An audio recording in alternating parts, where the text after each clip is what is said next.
Ladies and gentlemen, today is February the 16th, 2025, and we are here to talk about the world. Current events, foreign policy, economics, you name it, we'll talk about it in another episode of World Discussion with Agent Smith. Smith. Hello? Yo. Hey, how are you? Fired up in an interesting new place. I was just giving people a climate report of South Dakota. Right? Yeah. So it's still pretty cold there? Oh, yeah. Tuesday of next week, the high temperature is going to be negative 12 Fahrenheit. That's the high. So that's when you want to really get the lawn chair out there and soak up the sun in the heat of midday. Oh, yeah. And then at nighttime, obviously, you want to hunker down, be next to the fire, and turn the heater on it. That kind of thing. That's too cold. Yeah. Which, it answered my question, because when I first visited my family here, I was like, man, there are beautiful pine trees here in the Black Hills. It's really picturesque, gorgeous rock formations, lots of wildlife, nice temperatures. Like, why is the population just so small in almost all the towns in the state? And this is why. The harsh, brutal, windy, snowy winters that are just ridiculous. So I have insane respect for the Dakota and the Lakota Native Americans of this region who legit lived here with their apparently very insulated bison skin stuff and whatever shelters they made for themselves. But yeah, some pretty cool local myths and legends too about the caves that they have. Some of the caves they believe are the origins of all humanity for them, and there was a time when God made their souls, and they were kept in those caves underground because the world was still being prepared for them. But there were some individuals who decided to sneak out and leave the cave early. And those people who did, they were transformed by whatever their version is of God.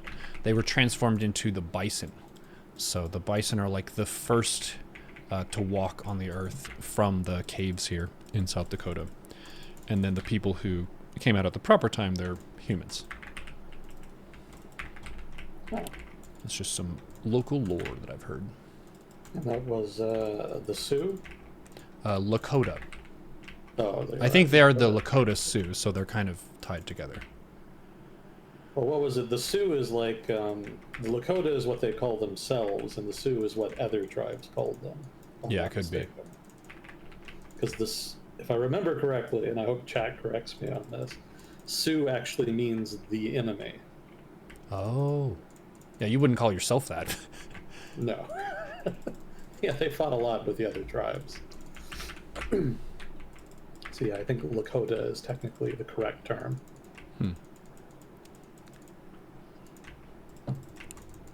Yeah, General Custer, he was killed by them out here. So you can go to certain places and get Custer's last meal as a breakfast. Is it any good? It's a pretty standard set of items that you would get for breakfast, so it depends completely on the quality of the restaurant. Gotcha. It's like, I think there's a pancake in it or something, and maybe sausage and some eggs or something like that, so nothing particularly fanciful. It's just, it was documented what his breakfast was, and because this is a town with a lot of tourism and history and stuff, a lot of people like hearing about that and then getting to experience it.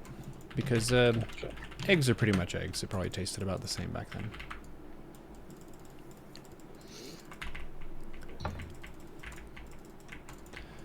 Well, Yeah. I'm sorry your start to 2025 has been a little rough. Yeah, very rocky and dynamic, we'll say. But fruit to be born in the future, no doubt. I had a very safe drive over here. Nothing broke, so I'm very grateful. You drove to South Dakota from LA? Dude, every time we've moved, we drove. Remember when we went to Vancouver? We drove our asses from Texas to get there, bro. Yeah, I remember. I'm just surprised you did it again. Isn't that very labor intensive and time consuming? It's, yeah, but it's fun. And you get to see the country, and like a lot of the country that you wouldn't normally see if you just stay at home. Like Utah. Who goes to Utah? Nobody. But it's a gorgeous state. Amazing rock formations. And then you're like, why do none of the men in this town have beards? That's because it's against the rules of Mormonism. Is it? Yes. All right. Your hair needs to be cut a certain way and no facial hair. At least as far as I know. Chat, correct me if I'm wrong. Yeah, Utah's an awesome state. But also like South Dakota, it can get cold as fuck, which is a disincentive to be here for some people. You know, if I have to choose between being too hot and too cold, I would prefer being too cold. So maybe it's not too bad for me. Yeah. I might be able to handle it. Well, and you like staying inside and reading stuff, right? So, perfect excuse. If everyone else is staying inside, there's no pressure of like, why are you inside all the time? Fair point. Yeah. But yep, I've been working on myself, keeping a journal, kind of documenting my progress for fitness and moderation of my vices and so on. And that's been going well. It's interesting to kind of open myself up to that examination and transparency, which I didn't really expect to do, but I think it was a humanizing thing. I saw your message about you watching it and supporting. Appreciate that. But yeah. New times ahead. I've done, I think, 120 push-ups today already. And my phone has a lot less power over me just because I removed a bunch of the apps. There's just so much of a pull for staying caught up with content. And this is a problem that it could be of any genre. It could be sports, it could be lewd stuff, it could be drama, it could be anything. And every day there's a certain number of posts that happen of, quote, your shit, whatever your shit happens to be. And the number of posts is increasing over time, where back in the day, if you were someone who watched sports, it's like, okay, you watched all the games that were on TV, so you're done. And there's nothing else until tomorrow, so you can go to bed. But with global content being pushed out, there's now more content than you can possibly browse. So how do you self-regulate and say, okay, I've browsed enough of the posts and I'm going to limit my time for certain things, even though I really like it. It's a reward pathway regulation, which is kind of tough, and everyone has their categories for where they struggle with that. It could be sugar, it could be alcohol, it could be smoking, it could be gambling, it could be whatever. But yeah, I think it was Aristotle. Go ahead. Oh, go ahead. You were saying Aristotle? Oh yeah, Aristotle said the unexamined life is not worth living, or Socrates, one of those guys.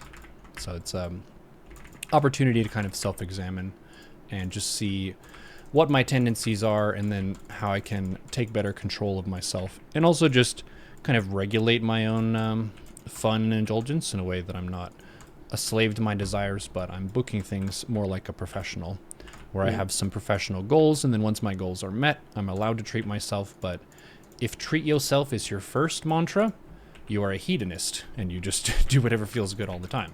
So yeah, trying to find balance there. Well, self-improvement has always been one of your core competencies. Both you and Kukio were very good at that, so it sounds like you have it well in hand thus far. Try my best. How have you been? I know a lot of stuff has happened. I've watched almost nothing regarding news. You're shitting me. I don't... Well, some stuff was impossible to avoid. Say, for example, certain hand gestures. It's like no one was able to avoid that conversation. Inauguration happened. I don't even think we've done a world discussion in January. Have we done one? Okay, yeah. So I was away on vacation and then I moved, so thanks all for your patience. Oh, no problem. I'm surprised you haven't read as much, though, since over the past, month? So you're not as up on all the stuff that's been happening, is that right? Correct. Yeah, I've been trying to be just less plugged into my phone. So that kind of includes staying abreast of news. And honestly, you provide a lot of the news that I get. So with no world discussions over the past 2 months, I'm super behind. So I'm not sure how we should prioritize. I did message you a couple questions that people had, but those are just random ones. Well, I have to say, holy shit. You're in for a wild ride, my friend. Okay. So it wasn't a quiet month or two. Fuck. No, it wasn't quiet. Okay, because we've had slow weeks. I'm ready for whatever. No, this has been very active. Although, to be fair, 90% of it is just the Trump administration and its, first month or so in power. So that's definitely going to be like most of what there is to talk about. Because there's an immense amount of drama going on the internet about all of it. To say nothing of American politics generally. So that'll definitely be like the highlight for today. There's other stuff happening in other parts of the world. I'm going to try to get to that too, but I don't know. It just kind of depends on time. It depends on what you want to talk about. So, what are you in the mood for here? Well, if there's the main idea of the inauguration and stuff, suppose we can just kind of take it from the end of Biden's run. How was his transfer of power? Were there any January 6 riots or equivalent? No, So nothing like that. Okay, it was a normal transfer of power. Gotcha. Yeah, the only thing that was unusual, and I think we talked about it, was that Biden had a bunch of pardons right before he left, including pardoning, his son and some other people that he thought might be targeted by the new incoming administration. So, but other than that, though, nothing new. I guess we must have done a January world discussion because I do remember us talking about that much. But I don't think we've had one since the inauguration, so maybe that would be more accurate.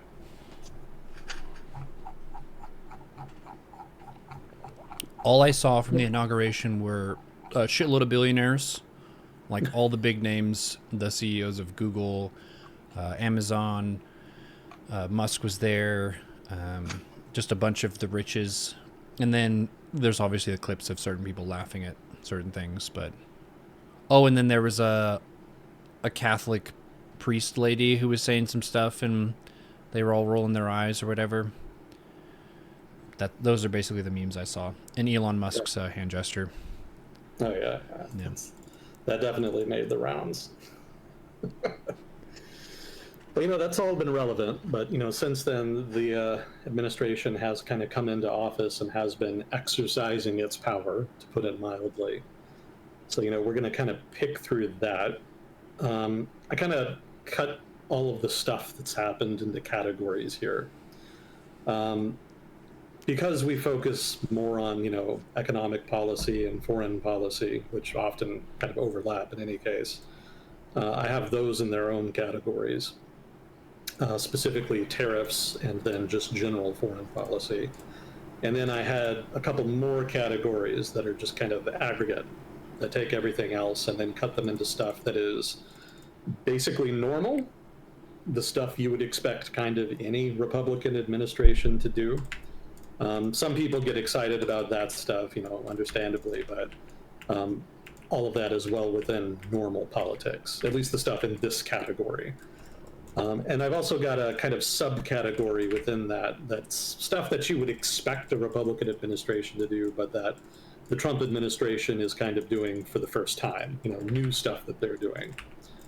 And then beyond that, I have an additional category, which is going to be the most interesting one, which is the abnormal things that the new administration is doing.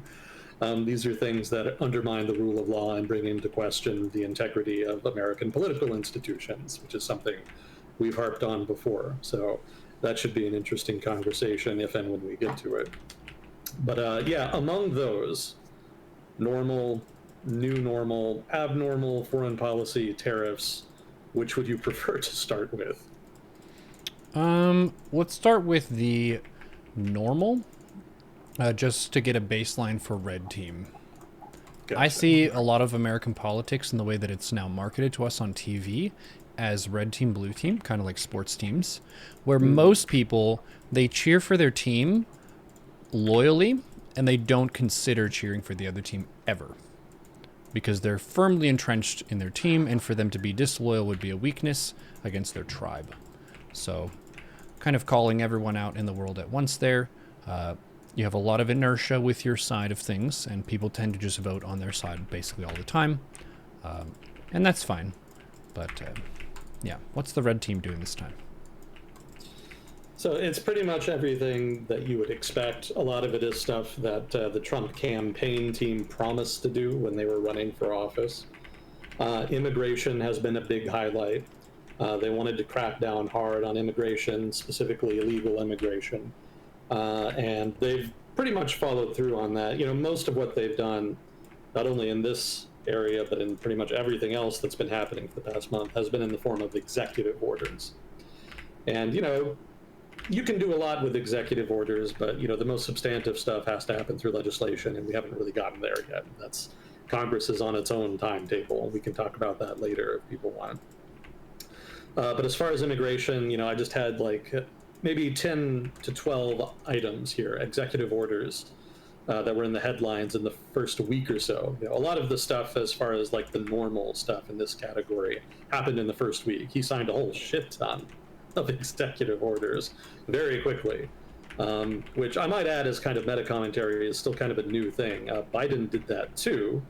I think his first day in office, he signed a whole bunch of executive orders that undid a bunch of stuff that the Trump administration had done in its first term. But that was a bit unusual because normally executive orders are kind of stretched out over the course of an administration, and historically they've kind of been used to drum up support at strategic moments in time. It generally wasn't something that you just unleashed all in the first couple days of your administration. But Biden kind of set the tone for that. You know, to a degree, Trump did that in his first term, but Biden is the first guy I've seen who just undid everything on the first day. He didn't even like pace it out over the course of the week. So Trump has now done something similar. So that seems to be something like a new normal now. Says something about the state of American politics.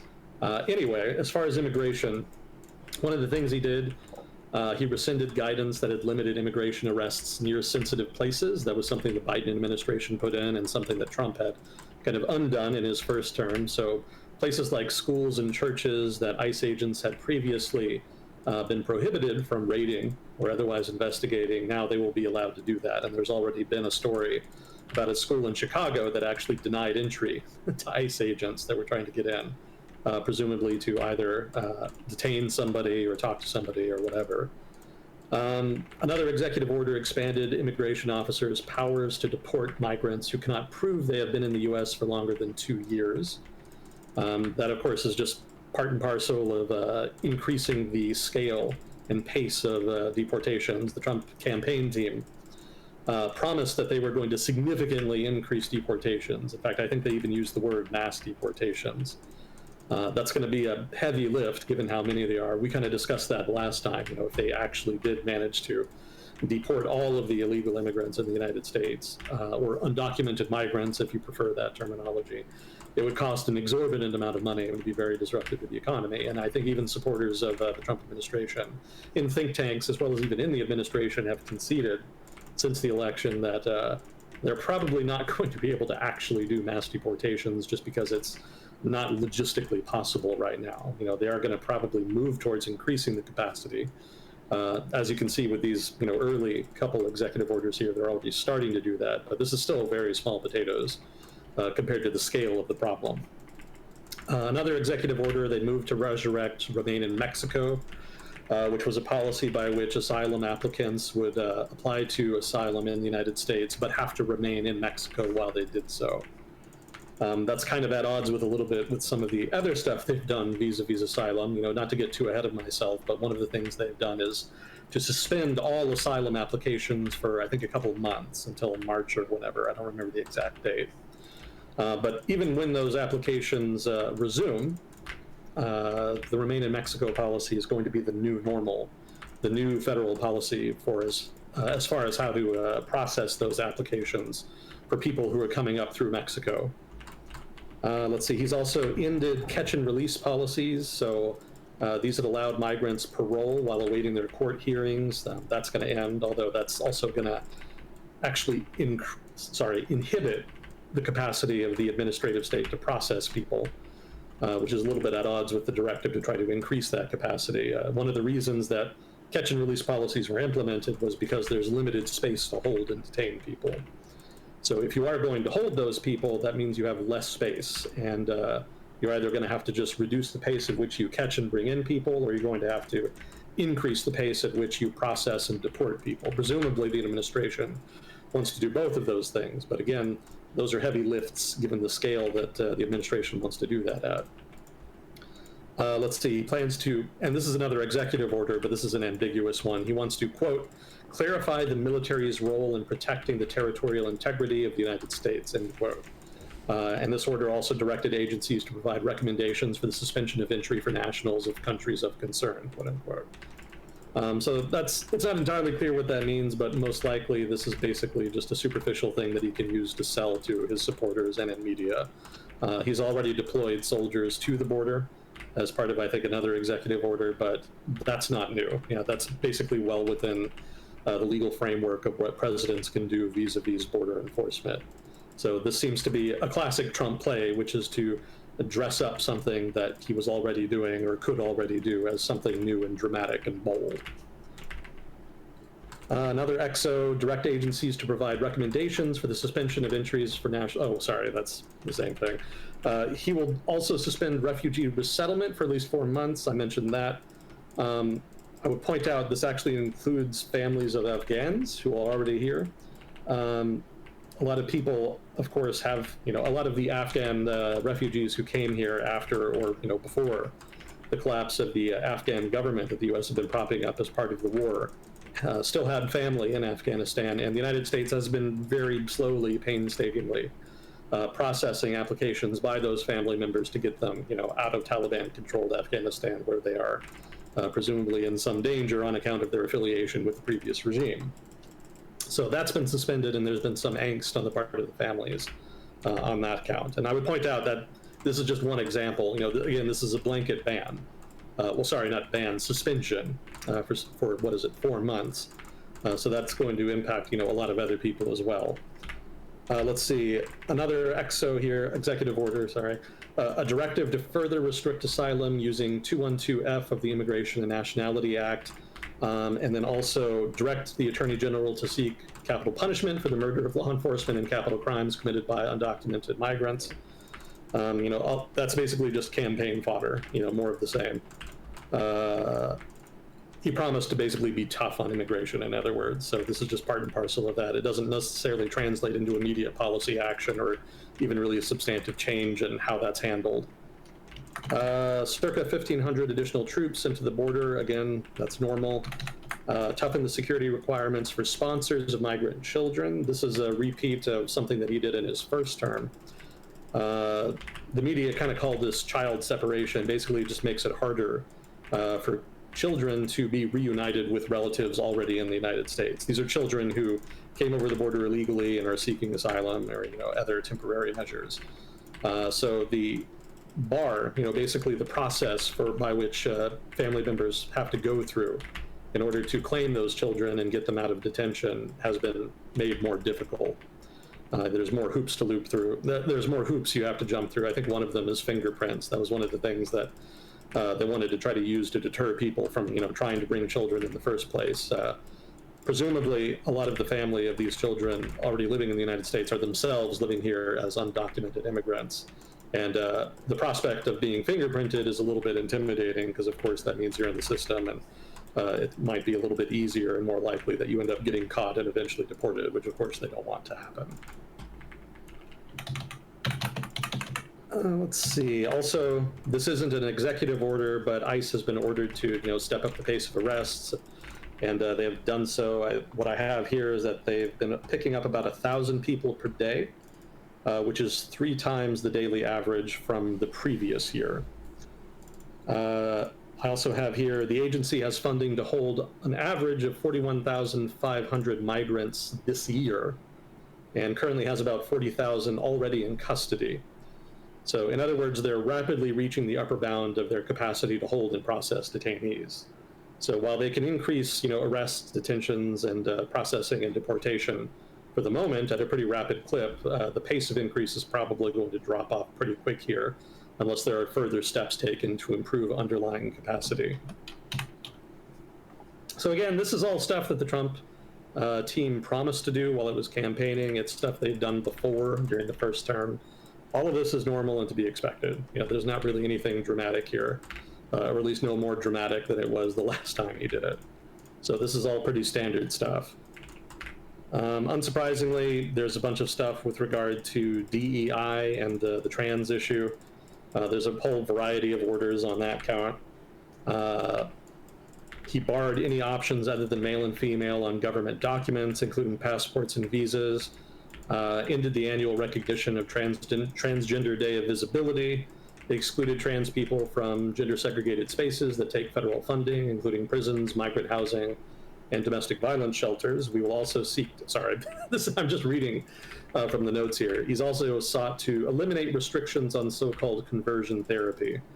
I think everybody's pretty familiar with that. That's basically like a boot camp where they try to kind of use various measures, generally very coercive, to try to change your identity or sexuality or what have you. There have been restrictions placed on that, and he says that he's going to remove them, although I don't think he's actually done it yet. Let's see, on energy, he says he wants to deregulate. You know, again, that was another big campaign promise. Some of the things he's done thus far, he's ended vehicle fuel economy standards that were intended to drive a shift towards electric vehicles. That was something the Biden administration had tried to do to encourage the green transition. He's also made efforts to promote energy development, you know, quote unquote, promote mining and liquefied natural gas exports in Alaska, and he wants to scrap energy efficiency mandates on consumer items like gas stoves and dishwashers. That might sound random, but that was part of a whole thing in media circles a couple years ago. There was a big kerfuffle about, you know, the government trying to take away your gas stoves and whatnot. So a lot of this stuff ties into just media hype, you know, hysteria and culture war stuff, which, you know, as I've said before, I'm not terribly interested in. It's not substantive public policy making. But, you know, as I said months ago, a lot of the incoming Trump administration and its actions was going to be centered around theatrics, you know, pandering to the base. And a lot of this stuff is very centered around that. But again, to reiterate the earlier point, this is all just normal. This is exactly what you would have expected. He withdrew from the Paris Climate Accord again. What's new is old again. Disallowed government workers from working from home. Let's see, on DEI, there's been kind of a broad-based effort here in a series of executive orders to just kind of remove any and all DEI initiatives or programs. So DEI initiatives have been halted. DEI program staff have been put on paid leave. Let's see. What's DEI? And diversity, equity, and inclusion. Okay. So basically it involves measures to try to educate a workforce to be more aware of things like racial disparities, racial issues, you know, the perspectives of groups that are traditionally marginalized, etc. It's been a big talking point in American politics for many years now. And there's been a variety of efforts within government at all levels of American society to try to incorporate DEI initiatives to try to deal with that issue, you know, the issue of racism, prejudice, etc.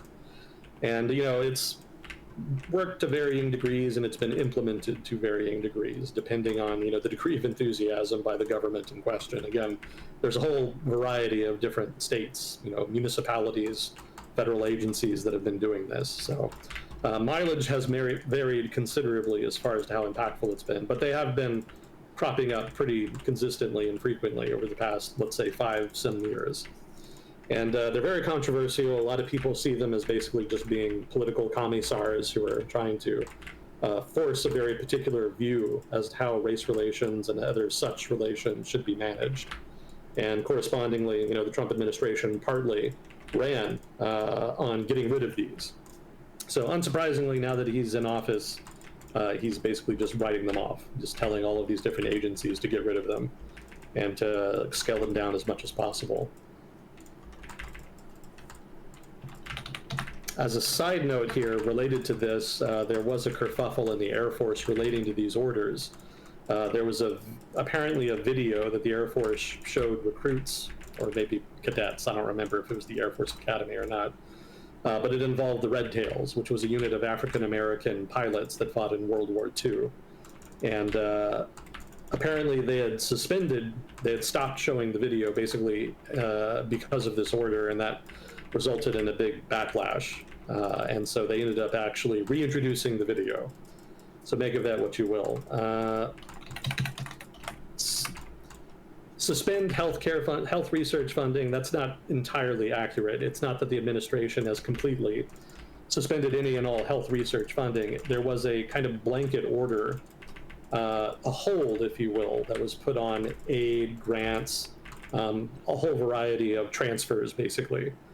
And that was part of a broader order to that effect. There were certain exemptions made. I think welfare payments were among them. Department of Education funding, like loans, student loans, what have you, that was also exempted. Social Security was exempted as well as Medicare, Medicaid, et cetera. Basically the big ticket stuff. But it did affect a whole bunch of other agencies and programs that have been, giving out grants, aid, et cetera. And so health research was impacted. Now, there was pushback by the courts. The court, as you can imagine, we're going to get into it more later, but there's been a just fucking avalanche of litigation that's come out of the first month of the Trump administration. Everybody and their mother is suing everybody. So, just about everything I've mentioned thus far and am going to mention, there's almost certainly a relevant lawsuit that's been filed in relation to it. So the relevant lawsuit here argued that the administration could not just cut off funding like that. And the judge actually agreed and put a temporary stay on the suspension on funding. So supposedly the administration has agreed and has stopped doing that, but there's been many, many reports that a number of agencies and programs have still not released funding that have been frozen as a result of the order. And so it seems like the administration may or may not be respecting that order. It's not clear. Things have been kind of chaotic in the first month here. So, the administration may plead poverty here and say, we're still kind of getting our house in order, so it's not our fault if we can't immediately, respect the court orders to resume funding here. That may well be their argument in court. It's not entirely clear yet. Again, this is all unfolding. This is all kind of happening right now. So it's a developing situation, not only here with regard to this issue, but the administration as a whole. I have shit tons of notes here, and I've been adding to them every day. There's always more. It just doesn't end. I barely have had time to just organize the notes into something resembling coherency. So I apologize if I don't have everything down to the detail here. By all means, as we've said before here, actually, I'll just do the usual disclaimer. I'm not an expert in everything I do on here. I have more of a background in economics and foreign policy. So if I ever say anything wrong, stupid, or biased, please do correct me. If I'm wrong, I want to know more than anybody. So participation by chat is encouraged in that regard. So especially here, because I've actually got a backlog of articles that I haven't even read yet, just because there's been so much happening with the new administration. So, if I get the details wrong here, or if I miss something, please do let me know in chat. Again, I want to hear about it, as well as just feedback in general. So that said, my understanding here with regard to health research funding, the administration is not just deliberately stopping all health research funding. Specifically, it was halted as part of a broader program that halted, a broader order rather, that halted funding, halted programs like relevant to health research funding. And technically, they have promised to resume that funding, but haven't gotten around to it yet in many cases. So we'll see how that kind of unfolds. Again, that's just one more unfolding story here. There's also a new order here, a new executive order with regard to promoting school choice. The idea here is to, quote, provide funding for public schools that support, this would end, quote, funding for public schools that support critical race theory and other divisive measures in their curriculums, end quote.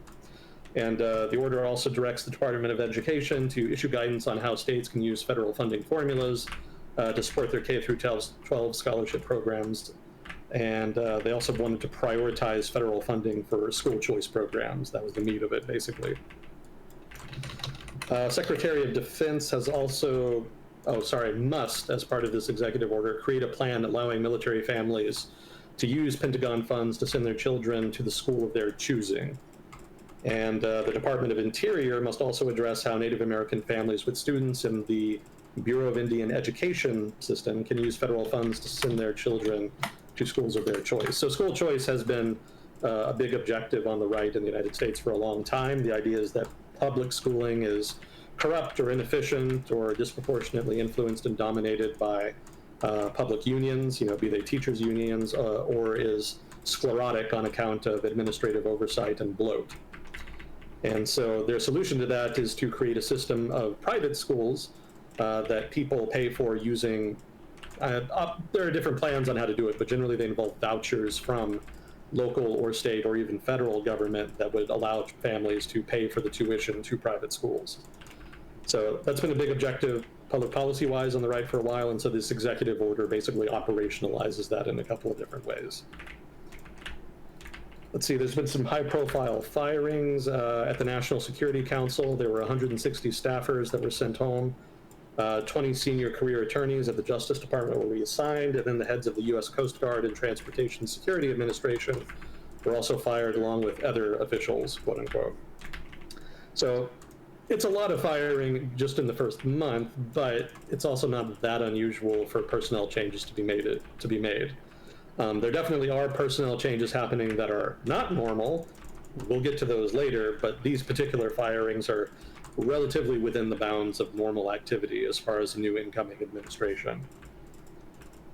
Saudi Arabia announced a $600 billion investment in the United States. It includes both FDI, procurement, imports of American goods, etc. Basically, it's not just a single $600 billion investment. It's actually just a grab bag of things that they sort of aggregated together so that they could put a big $600 billion number in the press release, because that just looks sexier, and also it presumably appeals more to the new administration. So it's one of their big things is trying to get more trade and investment centered in the United States. Let's see. So the CPB-1 app stopped working. If you don't know what that is, that was an app created by the Biden administration in order to expedite the processing of asylum applications by people trying to get asylum into the United States. The idea was that instead of using, the traditional paper route that requires, basically just a lot of administrative processing, they would just digitize it, just have it all done through a single app. So that's since stopped working, which again isn't a surprise because, of course, the Trump administration has a mandate to significantly curtail illegal immigration.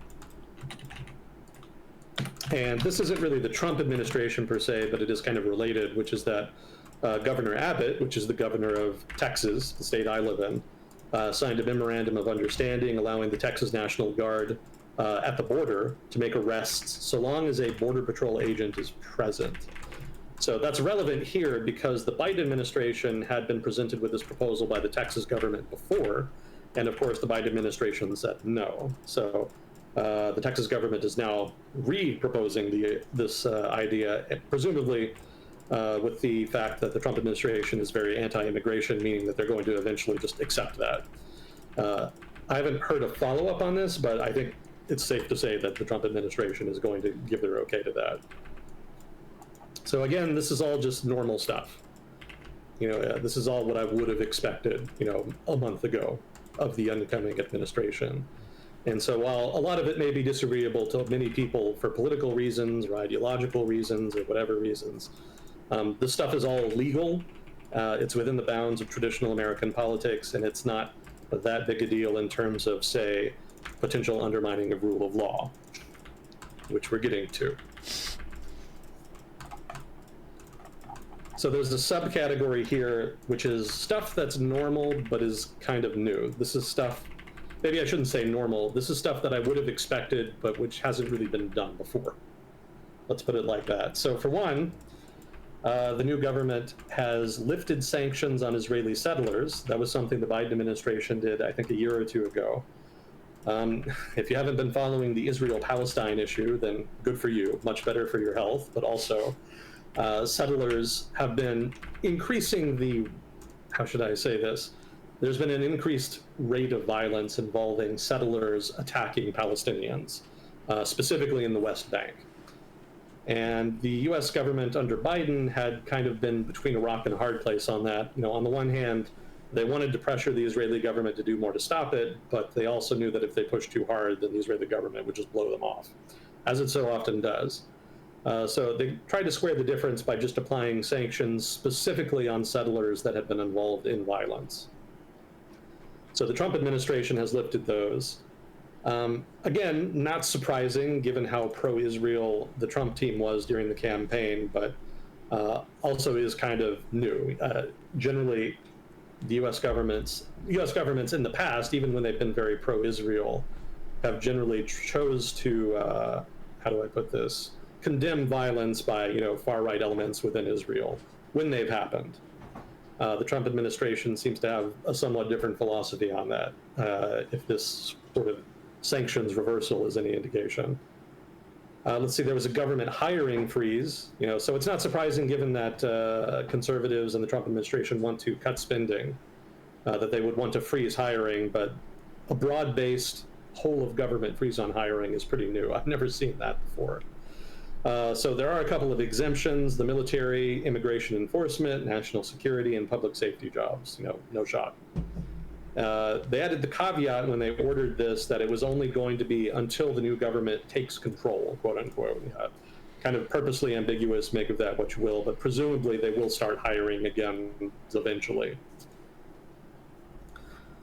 Let's see, there was another executive order that put a quote unquote immediate pause on billions of dollars that were appropriated under the Inflation Reduction Act, and also a climate law. I don't know what the climate law is.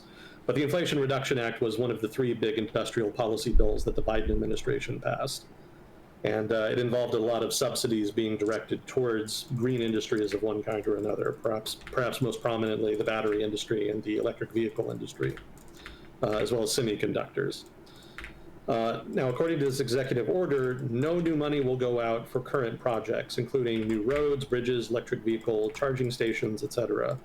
At least not until the administration decides which efforts are quote unquote consistent with any review recommendations Trump officials have chosen to adopt. So basically, they're putting a pause on the subsidies until they can review them and decide whether or not they're consistent with the new administration's priorities.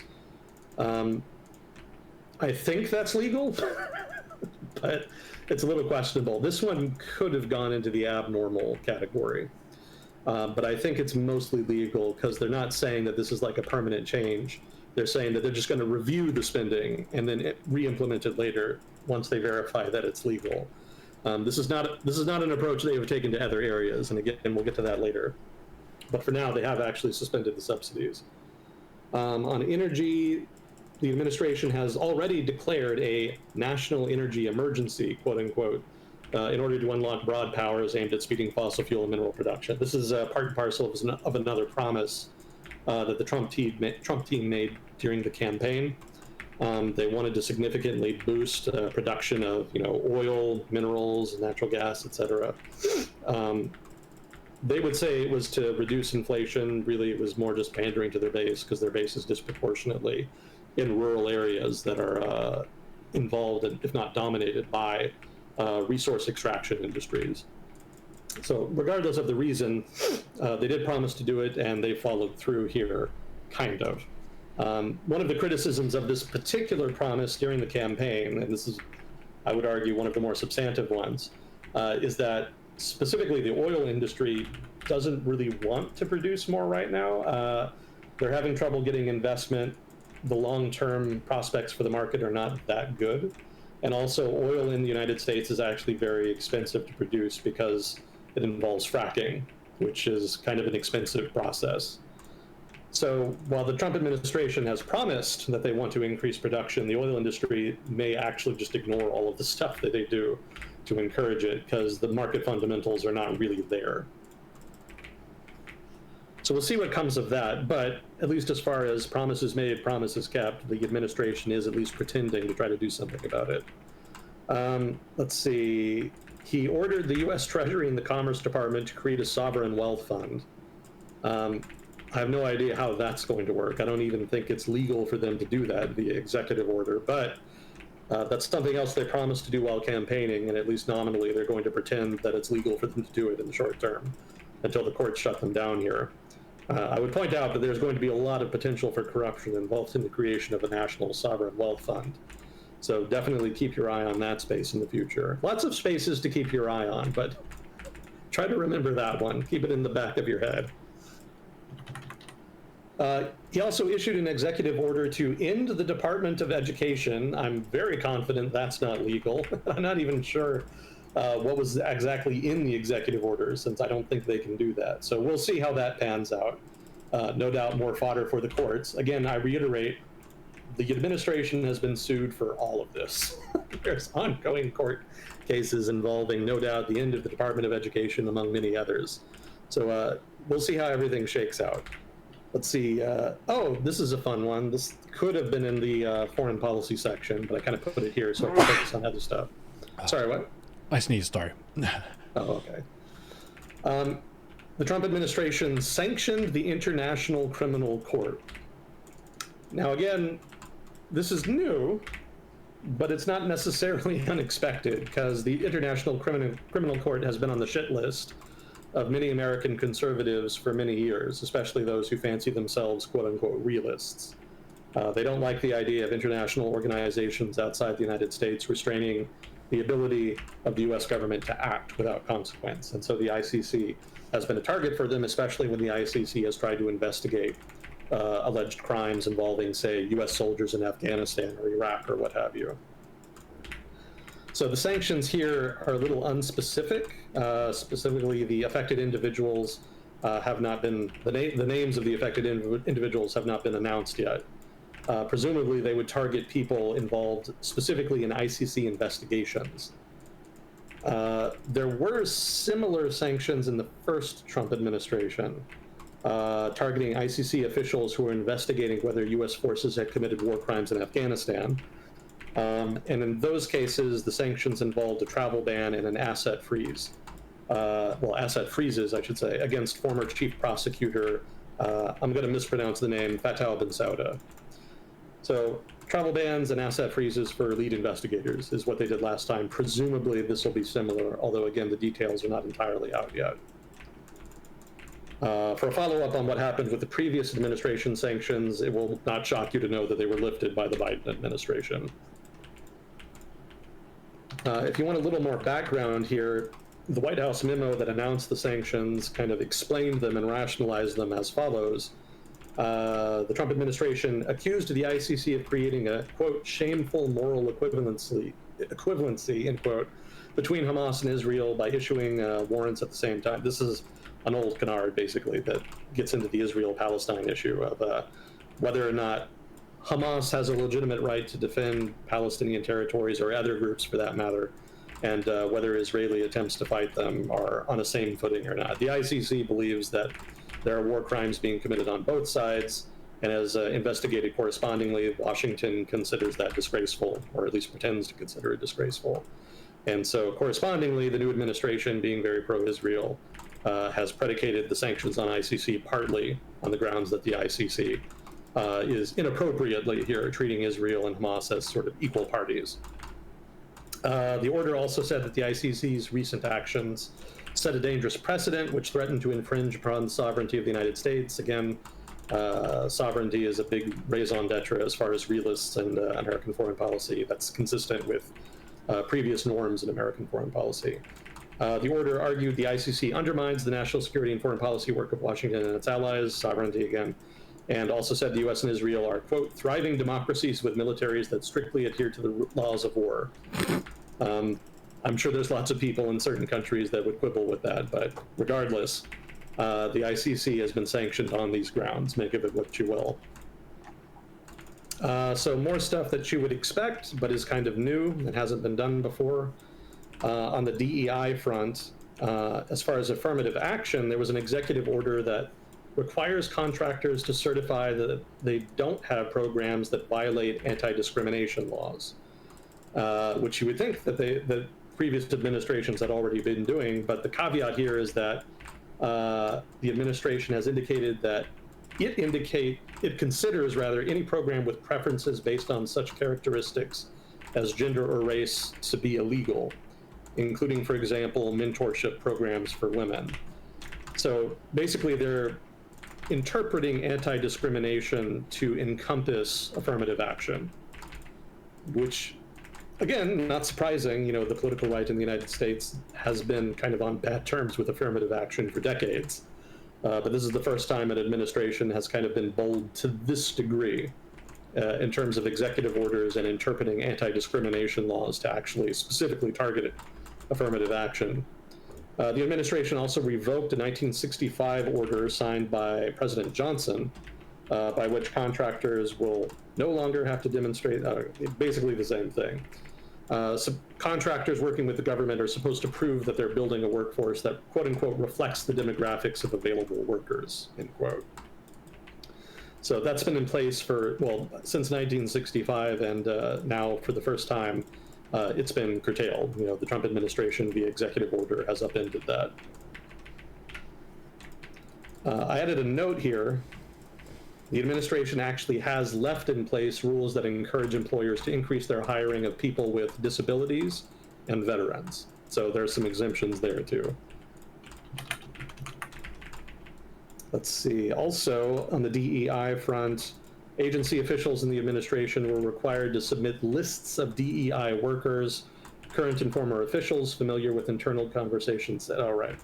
So basically just generate a list of people involved in DEI initiatives. This kind of ties into the previous point I made about the administration going after DEI programs and initiatives. But here they kind of took the unusual step of actually just asking for whole lists of workers. The officials were asked to identify more workers, blah, blah, blah, yeah, as you would expect. Let's see, West Point banned clubs that had been sponsored by their Office of DEI. The interesting thing here being that their Office of DEI had actually been disbanded in summer 2024. However, the clubs that they had sponsored were still in place, but now those have been removed. So these are clubs with specifically minority membership, specifically Asian American, African American, etc. And then there was an executive order barring trans women from participating in women's sports. If you've been following culture war bullshit in the United States for the past couple of years, that doesn't shock you at all. Mm-hmm.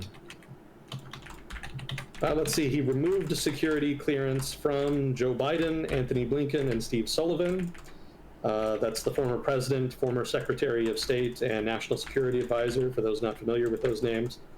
That's almost certainly just Trump being petty, because the Biden administration famously stripped Trump of his security clearance when the Biden administration came in. And the National Institute of Health has announced that it will reduce the cap on how much grants can be spent on quote-unquote overhead. So, for example, building costs, equipment, etc. Grants nominally are supposed to go towards costs of doing research, but of course, there's ancillary costs related to doing research, for example, building equipment, etc., that a certain amount of research funds had been allowed to be spent on. So the cap on that had been 30%. You could spend 30% of your grant on ancillary costs. Now that's going to be halved to 15%. And if you trust the government, it's going to save about $4 billion or so. So, that's within the realm of normality. Again, that's the normal kind of cost-cutting measure you might expect, and conservatives have been kind of lobbying for that in certain circles for a while. Lots of people whining in the research community, obviously, but again, it's normal. This is kind of what you would expect. This is the kind of cost-cutting conservative measure that pretty much any Republican administration might have done. So that's the normal stuff. That's the normal category. And as you can see, there's a lot happening. But the things that I just kind of went through, that's stuff that you shouldn't really get too excited about. This isn't like threat to the republic or, challenging traditional norms. This is all just well within the realm of traditional culture war politics, pandering to the base, all that kind of stuff. It's pretty standard for the most part. So having done that, which category did you want to go to next? The crazy shit. The crazy shit, okay. All right, hang on. Let me find the quote-unquote crazy shit. Oh, I forgot the theater category. That's the other category, just the dumb theater shit.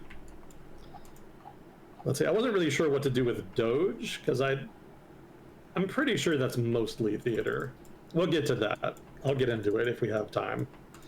But I'm not really convinced that I was wrong that it would be mostly just a sideshow for the most part. It's definitely been more active than I was expecting, but at the same time, the work they've been doing doesn't seem to me all that substantive thus far. Anyway, the abnormal category. So stuff that you should probably be a little bit concerned about.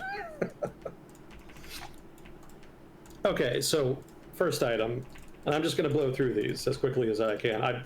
Normally I would try to kind of talk more about individual points and kind of flesh them out, but there's so much.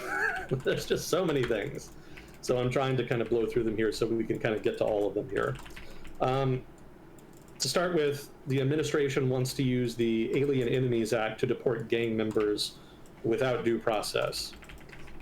And the idea here is that it would allow the Trump administration to much more rapidly deport migrants that it deems to be part of a quote-unquote invasion or predatory incursion.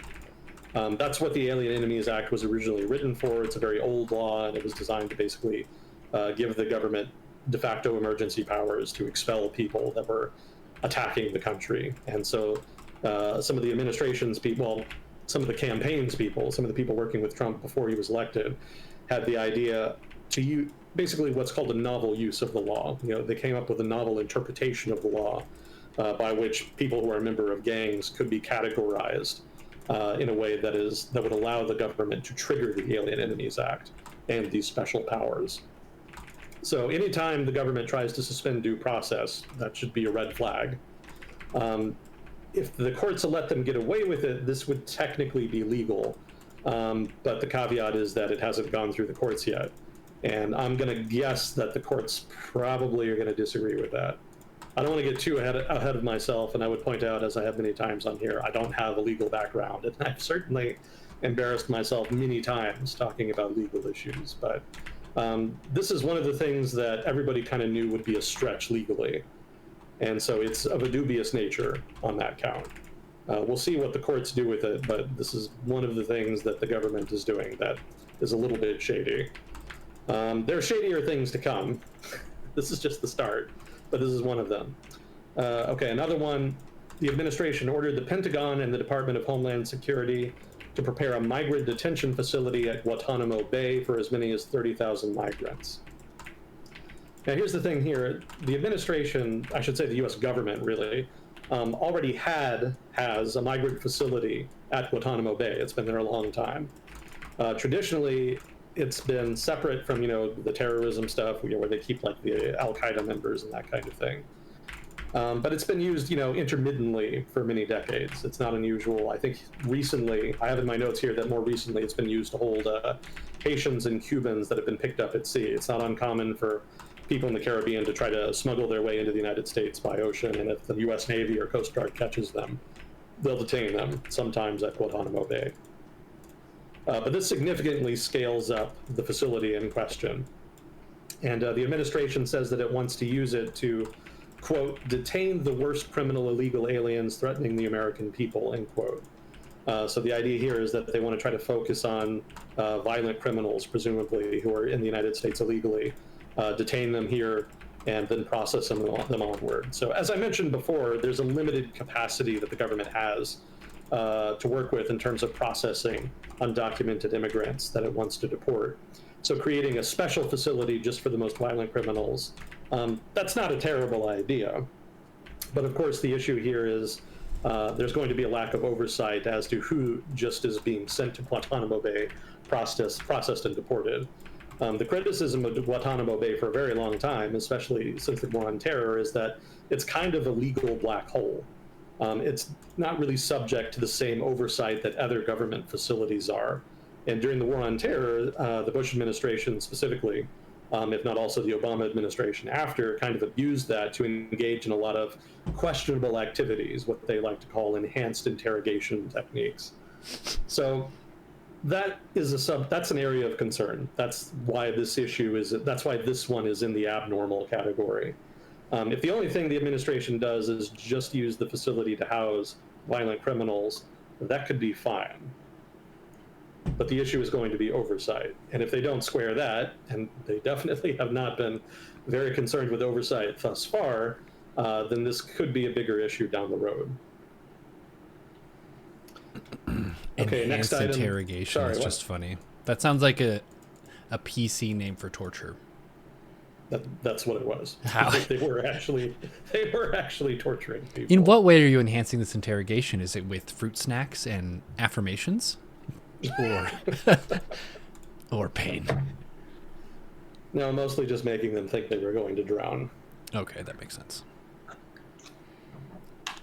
Among other things we may not even know about, the CIA, among other agencies, burned a shit ton of documents as the Bush administration was transitioning to the Obama administration, which apparently is legal. Make of that what you will. Next item, designating a series of drug cartels as foreign terrorist organizations. We talked about this, I think, last time. You can't war on terror your way through the cartel problem in Mexico. Basically that's trying to deal with cartels and the human trafficking issue in the same way that the government has tried to deal with illegal narcotics and the war on drugs. And we all saw how well the war on drugs went. Drugs won, right? It went very poorly for the government. So this isn't really going to be any different. If the government goes full war on terror here, there's probably going to be a lot of abuses of power and a lot of violence to pretty much no effect. Again, just war on terror redux. So hopefully they don't go forward with that, or if they do go forward with it, they just limit it to things like financial sanctions and other stuff like that. That could be useful, but I don't know that the government is going to be able to do much more to cartels in that regard than it was already doing. So we'll see what happens with that, but it is an area of concern given how the government can be very overzealous with these kinds of national security operations. Let's see. The administration pardoned 1,500 supporters arrested for the 6th January riot at the Capitol in 2021. Not shocking. You could have put this in the unsurprising, in the totally normal category of things that were absolutely expected to happen. But the issue here is more just the precedent. It sets a bad precedent for these kinds of people. Well, not these kinds of people, but this kind of crime to be just so obviously pardoned.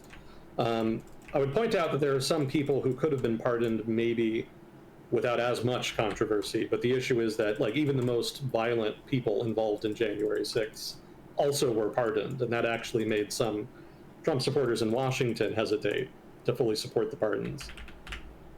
Is this the greatest number of pardons that have ever gone out at the same time? I don't know, actually. I'd have to look up the trivia on that.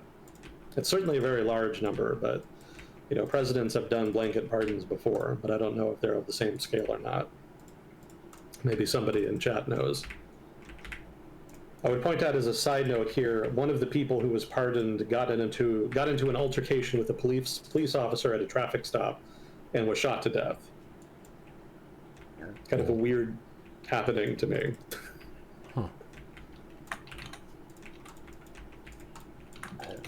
Let's see, next item. Oh yeah, petty revenge. Yeah, this is a long one. So one of the concerns coming into the new administration was that the administration would weaponize the bureaucracy. Everybody and their mother was accusing the Biden administration of doing it, and some evidence of that mostly centered around Trump himself. Well, the new Trump administration has definitely fully indulged in that. There's been a whole bunch of reckoning going on as far as the new administration and how it deals with people that it considers to be enemies. So I already mentioned how security clearance was stripped of, Sullivan, Biden, and Blinken. They've also been stripped, that is to say, security clearances have also been stripped from a number of other people. And with the others, it's a lot more retributive. Josh Bolton had his security clearance stripped, and he also had the security detail that had been assigned to him removed, which is significant because the Iranian government is known to be actively trying to murder them. So that, of course, is retribution for Josh Bolton, who had served in the first Trump administration and was later fired, and subsequently wrote a book that was very, shall we say, incriminating as far as the nature of the first Trump administration. So now the new Trump administration gets to take some revenge and has kind of screwed him over as far as personal security. And security clearance also matters in particular for Josh Bolden because he's a consultant. And a lot of firms that pay him as a consultant require their consultants to have security clearance because the issues that they work on are fairly sensitive. So he's not just, putting him in danger as far as Iranian assassination. He's also gone out of his way to curb his income and livelihood. Among other actions taken, as far as security clearance anyway, Anthony Fauci, Mike Pompeo, former CIA director, and Brian Hook, former Assistant Secretary of State, all of whom are, well, except for Anthony Fauci anyway, all of those are people whom have aggravated Donald Trump in the past for one reason or another. Fauci is more just pandering. His base is, many people anyway in his base are obsessed with Anthony Fauci. They think he's like some kind of Mandela figure who manipulated the public, denied the virus lab theory in China, among other things, as part of an effort to distract the public and discredit the Trump administration, among whatever conspiracy theories they may have. There's a whole litany. You can take your pick. Let's see. Also, in the petty revenge category, Department of Justice has been borne a major brunt of this. Career officials of the Department of Justice have been summarily fired, despite having civil service job protection. Again, lots of lawsuits coming out of that. They were told they could not be trusted to implement the returning president's agenda, which is kind of a dubious reason. We'll kind of get into Schedule F later, but some of these people cannot be fired for that particular reason. So this does seem like something that the administration is doing, not so much because it's genuinely concerned about their ability to do their jobs, but because they don't trust them to be sufficiently loyal. Loyalty is a big thing in the Trump administration, both this one and the previous one. I had one article point out that some of the senior attorneys that were fired were, quote, likely fired for doubting reports about Hunter Biden's laptop as possible Russian disinformation, end quote. So that's possible. That's possibly the true reason that they were fired. Who's to say? Again, it's going to go to court and there's going to be a lot of bullshit, so we'll see. There was a bunch of inspectors general that were removed. Who's initially, basically there were a number of people who were responsible for oversight over operations in the DOJ who were removed. I think it was about 17. Now, mind you, that's 17 out of like 1,000 plus, so it's not that big, but the suspicion is that they may have been individually targeted for previous perceived infractions against, Donald Trump or his previous administration. Let's see, there was also an inspector general who was fired because he went after Trump for his, I think it was the second impeachment. It was the first impeachment regarding improperly pressuring Ukraine to investigate Joe Biden. So the investigator that took the lead on investigating that in the DOJ, he's been removed. Let's see, the special prosecutor who had been investigating Trump personally, this is one of the cases that, all of his supporters said was weaponization of the judicial system. So that guy, Jack Smith, he's been removed. And let's see. So another action that the administration has taken has not involved removing attorneys, but rather reassigning them. So the idea here is to take people out of their areas of expertise and assign them to jobs that are outside of their area of expertise. And that's totally legal, but it's also an implicit way of saying, we don't want you here. We don't value your expertise. We would rather you just quit and fuck off. So that's kind of a classic administrative move, technically legal, but again, it's part of a larger pattern here of trying to intimidate people that the administration doesn't like because they don't think that they're going to be loyal.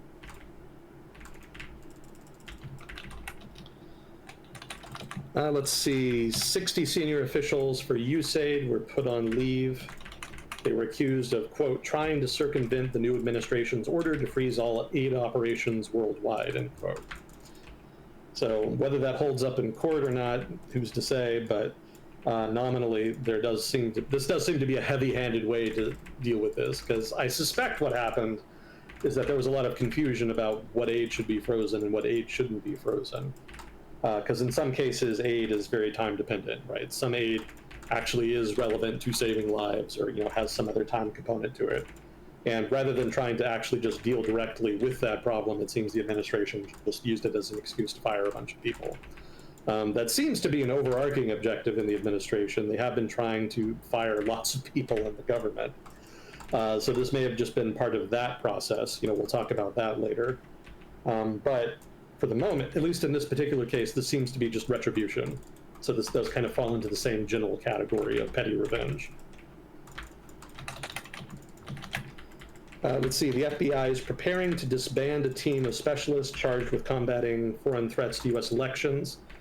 You can kind of tie that into the whole Russiagate thing. I don't know that individuals within the FBI have been targeted on that count, at least not yet. But going after this particular team seems to be part and parcel of that. It could be considered so anyway. Let's see, the administration directed the Attorney General and Director of National Intelligence to, quote, review the activities of all departments and agencies exercising civil or criminal enforcement authority over the past 4 years. Let's see, so this includes the Justice Department, the Securities and Exchange Commission, and the Federal Trade Commission. And it was noted that all of these agencies were involved in criminal investigations of Trump after 2020. So again, falls in the petty revenge category here. Part of the order involves reporting back to the president with recommendations for quote-unquote remedial action. You can probably guess what's meant by that. So the issue with petty revenge, for those of you who maybe wonder what the relevance of all this is, it basically punishes your civil service for being professional and impartial and rewards it for being loyal. If you prioritize people being loyal to you personally and your administration, you're going to end up with a lot of yes men who are going to just do whatever you tell them to do, whether it's legal or not. And that's not really good for the professional nature of a civil service. The whole reason that we had a professional service implemented in the first place is because of endemic corruption in the professional service, which resulted in people being granted positions not because of merit, but because they supported a given politician in a previous campaign. It was basically a reward. It was called the spoils system.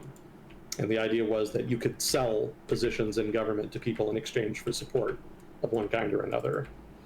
So we're not quite on the way back to the spoils system yet, but this is kind of the first step in that direction. If you do want a loyalist civil service that's going to obey you, this is what you would do, and this is why people are concerned about it. So we'll see if this is just a temporary thing that the government is doing because Trump is petty and just wants to go after people, or if this is part of a concerted plan to actually systematically intimidate civil servants. That's sort of the big open question right now. So that's why it's in this category of abnormal stuff.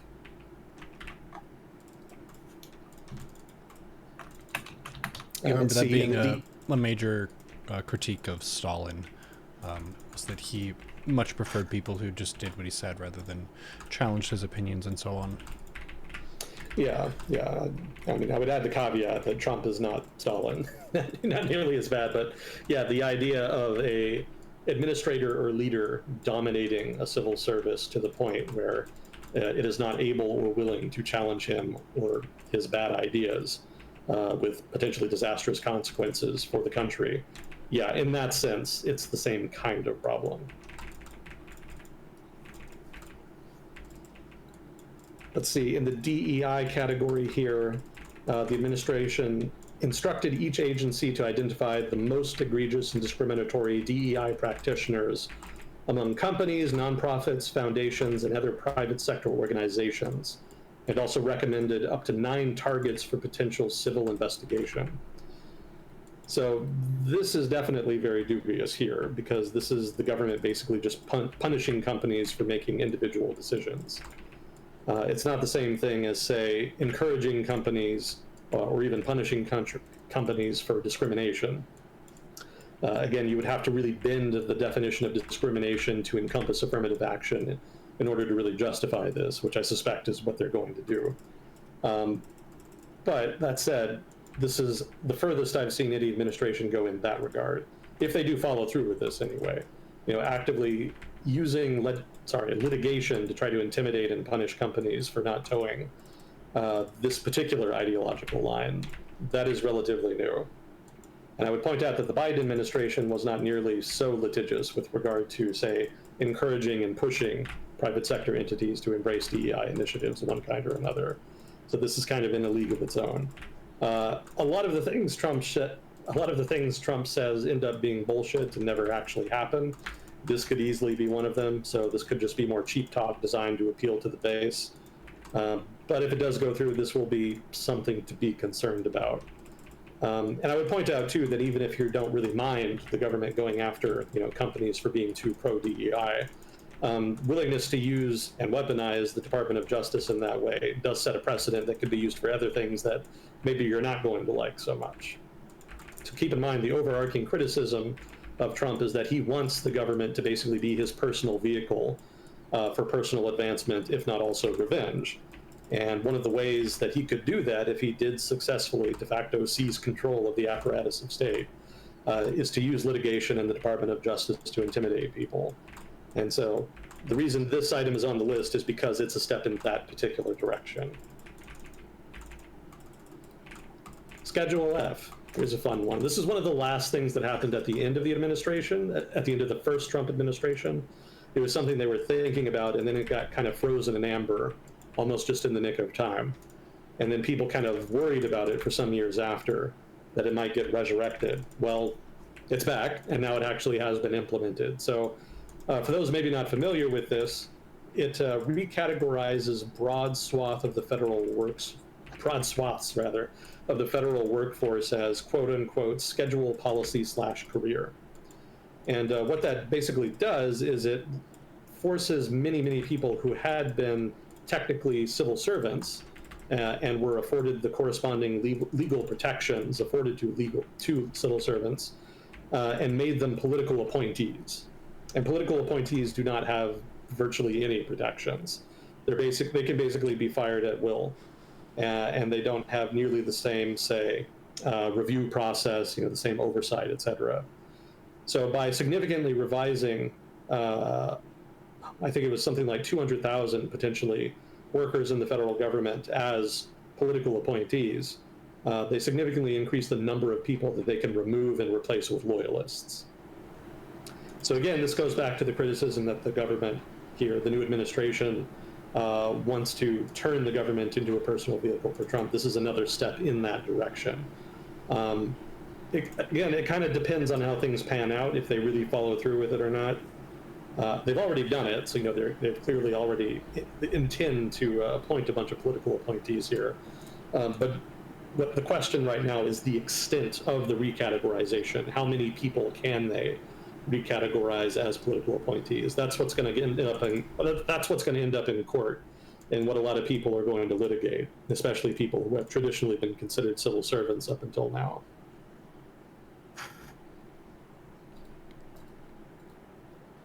This is kind of a mild one, but Trump coin. Have you heard of this?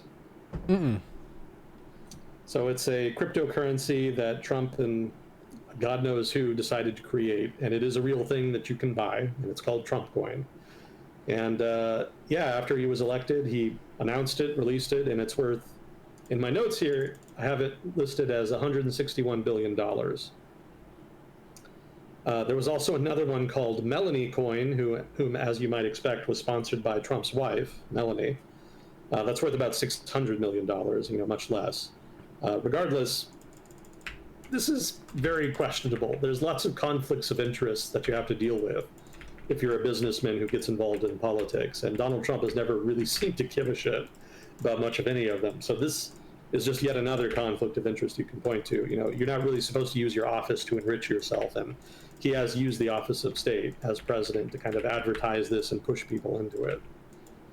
Also, given that he's asked the government to try to look into making a sovereign wealth fund, and also has asked it to look into making a reserve of cryptocurrency, one suspects that he might be angling to get the government to buy a bunch of his cryptocurrencies so that he can put it in the quote-unquote national reserve.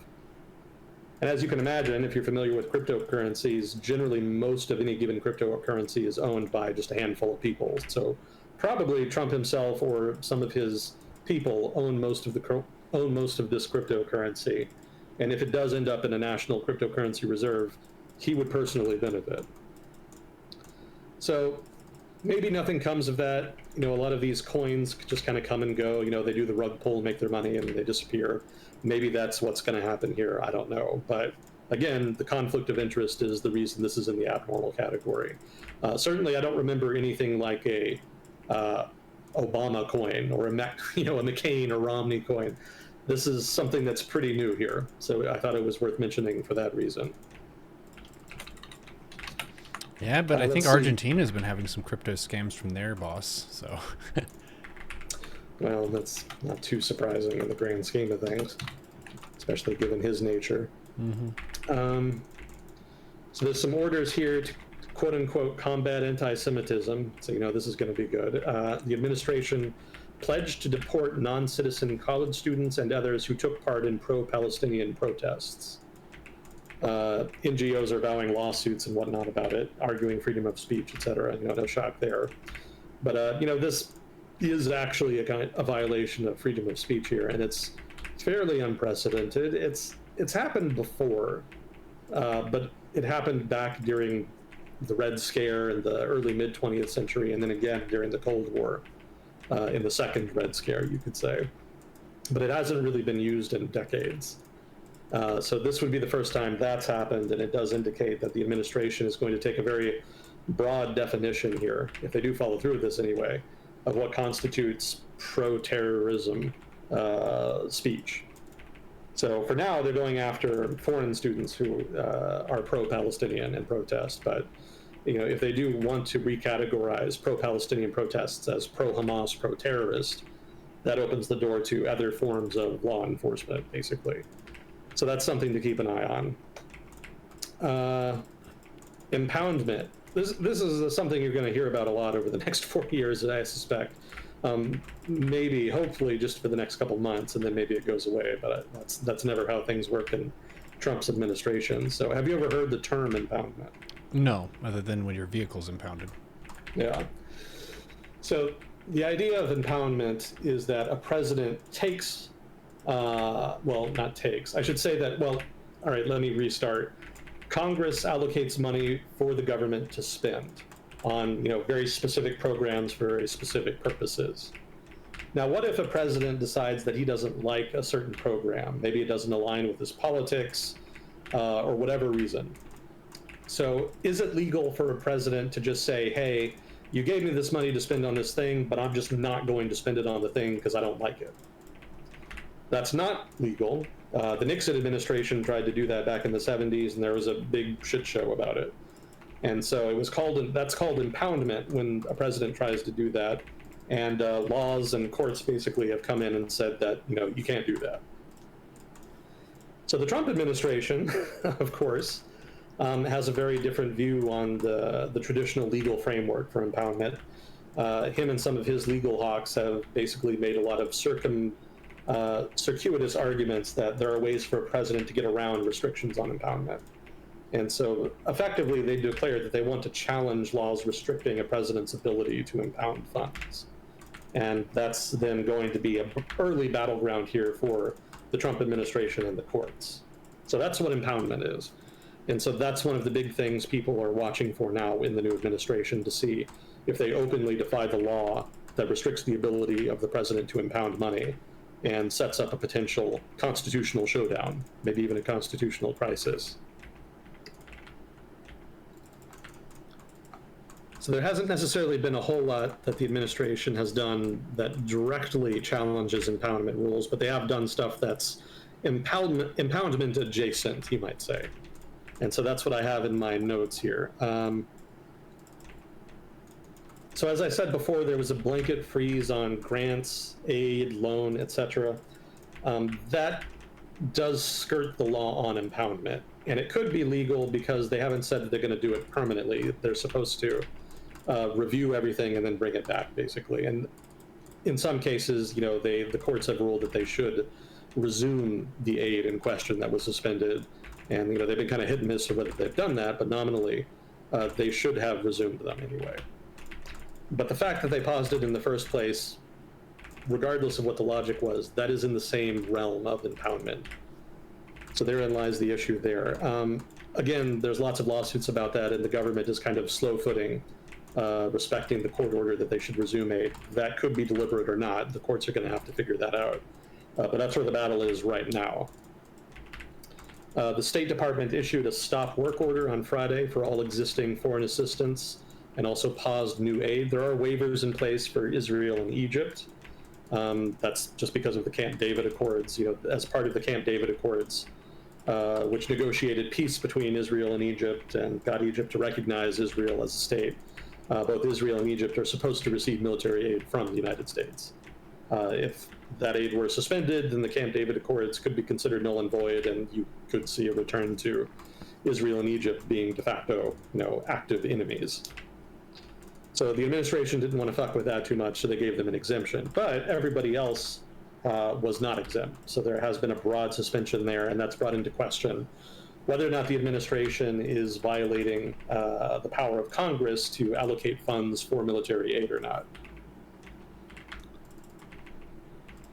Let's see, the U.S. Department of Agriculture has frozen some funding for farmers. Basically, it's the same deal, part of a general freeze. It's had a broad impact. What is it? So yeah, that's the gist of it. So the freeze has this is all part of that broader freeze in aid and loans and whatnot.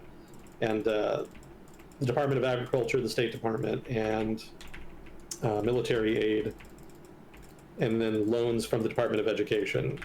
These are sort of the main points of focus here as far as impoundment in the first couple weeks. I don't think these are the fights that the administration intends to pick about impoundment so that they can try to expand presidential power on impoundment. I think these are things that are just happening incidental to that. These are things that are happening as a result of other priorities being pursued, and they kind of relatively relate to the impoundment issue. I suspect there's going to be a much bigger fight about impoundment later on, that the administration specifically sets up as a fight about impoundment. But for now, we just have impoundment adjacent stuff as listed. Okay, next item. Trump has announced that he's no longer going to enforce the Foreign Corrupt Practices Act. This is a little different than impoundment in that it doesn't involve money, but it's similar in that the president is obligated to enforce the law regardless of whether or not he agrees with given laws or not. He can deprioritize the enforcement of certain laws. Obama was famous for doing that with regard to processing undocumented immigrants that had been detained. So the Obama administration famously prioritized, quote unquote, criminal undocumented immigrants, thereby basically shifting administrative capacity away from all the other people living here illegally but who had not broken the law. So that technically is legal, although constitutionally dubious. Trump is not doing that. He has just outright said that he's not going to enforce the law, which should be illegal. We'll see what comes of it in the relevant lawsuit, but that is pretty openly defiant. The justification is that basically it's normal in big chunks of the world to bribe, say, officers of procurement in different governments or with corporations if you want to get certain contracts. And the fact that U.S. companies have not been able to do that, openly anyway, has put American companies at something of a disadvantage. Chinese companies don't have to worry about this. They can bribe whoever the fuck they want. So, there is some substantive argument there to that effect that U.S. companies would be on a more even footing. However, I would point out that while it has technically been illegal for U.S. companies to do this, that's never stopped them before. Whenever U.S. companies want to do something illegal, they generally find a way to do it. So I don't know that this has really been all that damaging to U.S. corporate business abroad. So the concern here is not so much here that whether or not, the debate here is not over whether or not the bill, the ceasing of enforcing of this particular bill is going to have a big dramatic impact on U.S. competitiveness. The issue is whether or not the administration can legally do that. Let's see. We already talked about the independent watchdogs that were fired. Oh, the president threatened to withhold disaster relief from California if California doesn't change voting laws. What do they not like about California's voting laws? Well, it ties into the whole partisan narrative about certain states, specifically liberal states, having insufficiently restrictive voting laws that make it too easy for voting fraud to happen. So, whether or not you think that's a substantive criticism or not, you can argue about that. But regardless, it's unprecedented for a president to come out and just openly threaten a state with regard to something that is very much a states' right issue, and potentially deny people from emergency aid, because of course there's been a lot of natural disasters in California recently over what is basically a partisan political issue.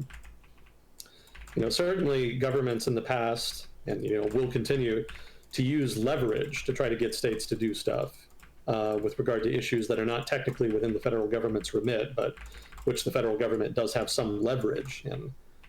For example, highway repair is very expensive, and a lot of states depend on block grants from the federal government to pay for that. So the federal government sometimes tries to condition that on states doing this, that, or the other. The courts have restricted the degree to which the federal government can do that. So, they can't condition highway aid on stuff that's completely unrelated to transportation. But that's the kind of way that the federal government generally gets its way with regard to different things, because there's a lot of different aid programs that the federal government funds.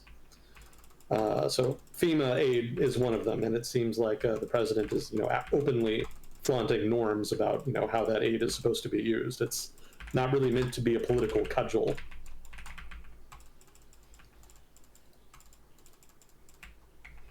Cudgel, good word. word. Here's one for, sorry, what? Cudgel, good word. Oh, yeah, I do retain some memory of my SATs.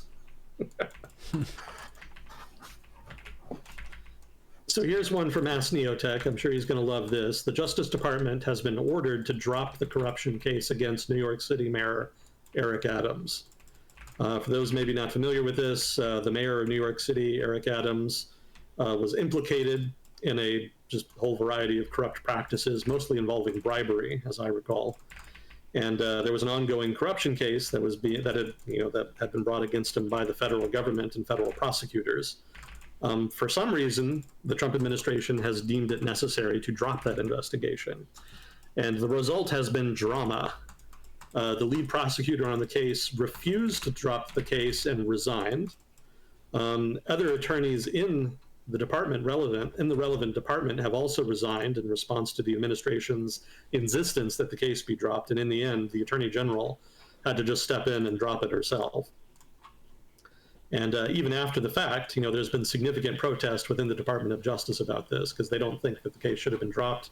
They thought it was a solid case and that there's a clear political motivation behind this, which is antithetical to the rule of law in the United States. That's a breaking ongoing story, so unfolding, I should say.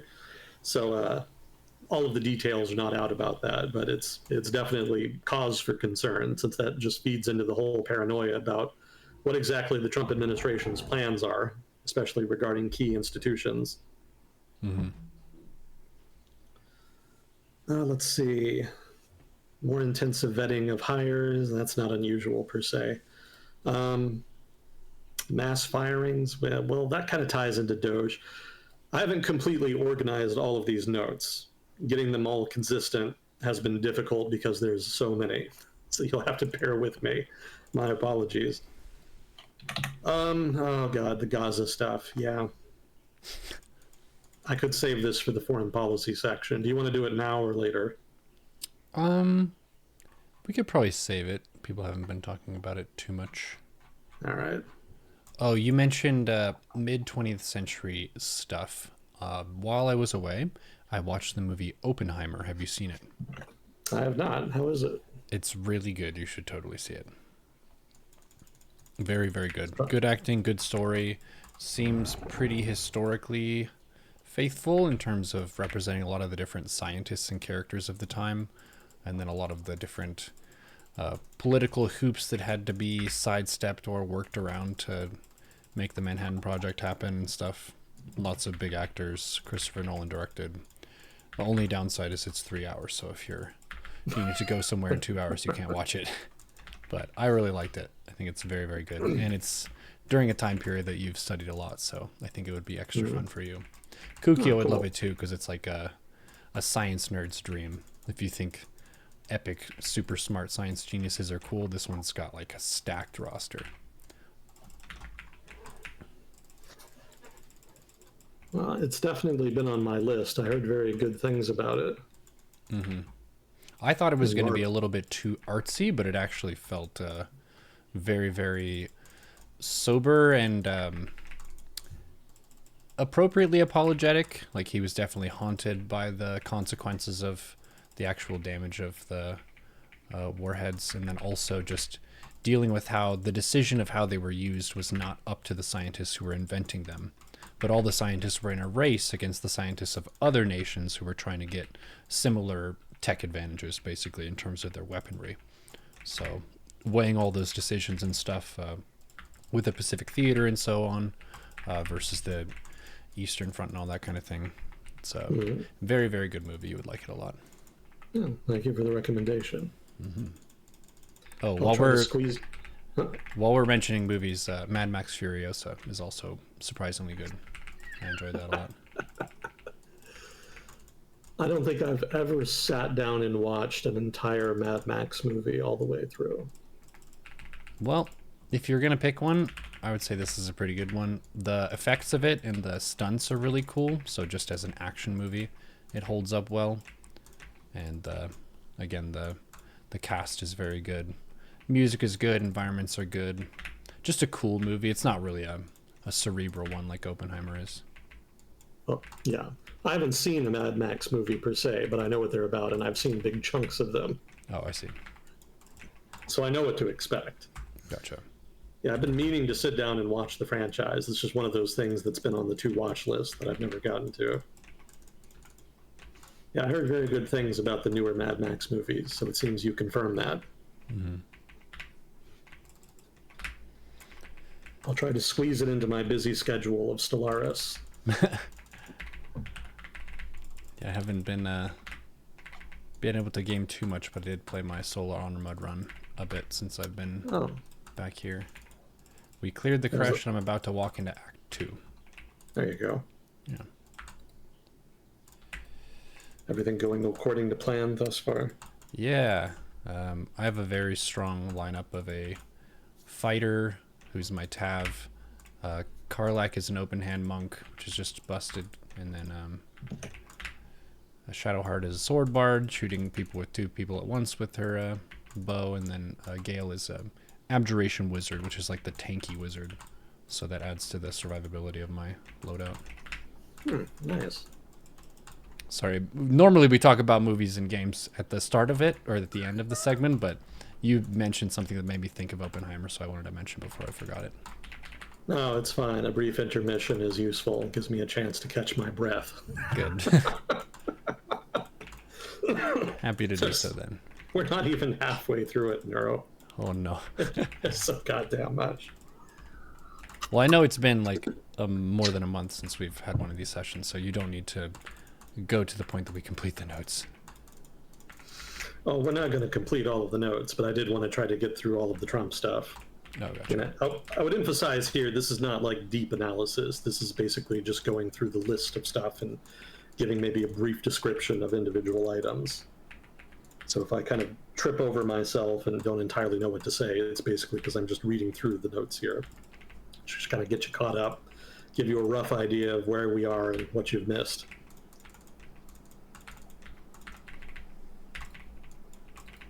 So let's see, we're still in the abnormal category here.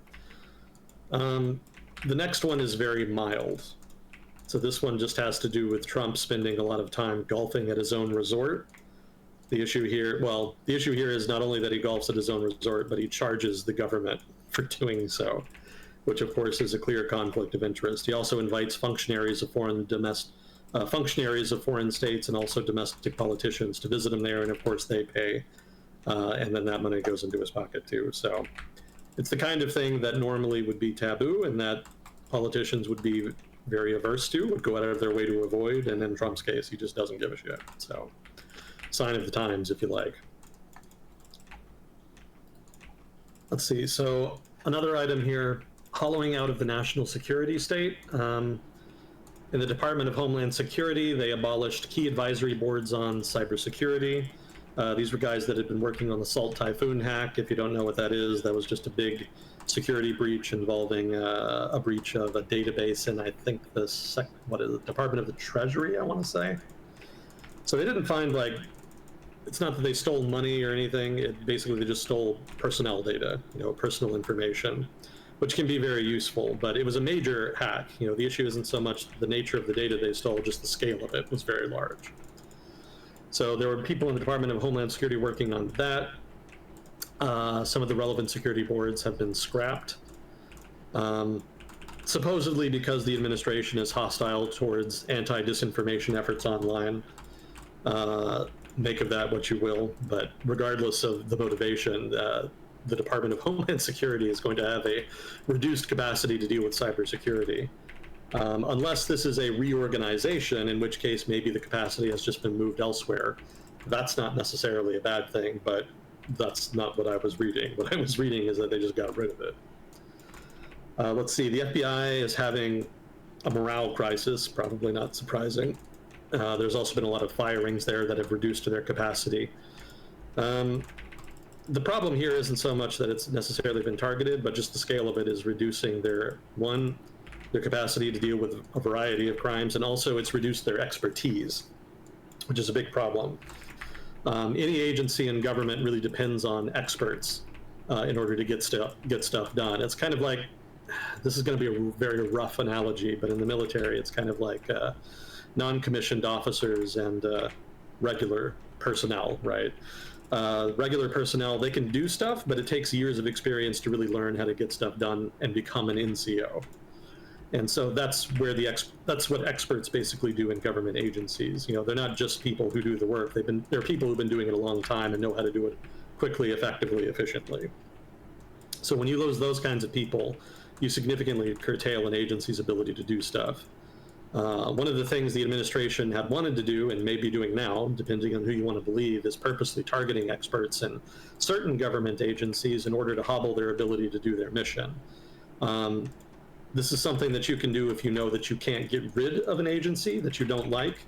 You may not be able to just completely just obliterate it, but what you can do is remove all of the people who know how to do anything, such that it's effectively been defanged and is rendered inert. So that's a circuitous way of kind of getting around restrictions on executive power. And there might be something like that happening in the FBI. It may not be all agencies within, well, I shouldn't say it may not be all departments within the FBI. It may be very particular ones. The ones I have in my note here, some agents who, this is a quote, some agents who usually work on Chinese influence were pulled into the January 6th investigation and could now be dismissed as the Trump administration guts the agency from within, end quote. It's from a article. So that it kind of also falls into the petty revenge category. People involved in the J6 investigation getting fired. We talked about that before. But some of those people were not people who were specifically specialized in investigating that kind of crime. They were just other people who were temporarily pulled into it, who had expertise in other areas.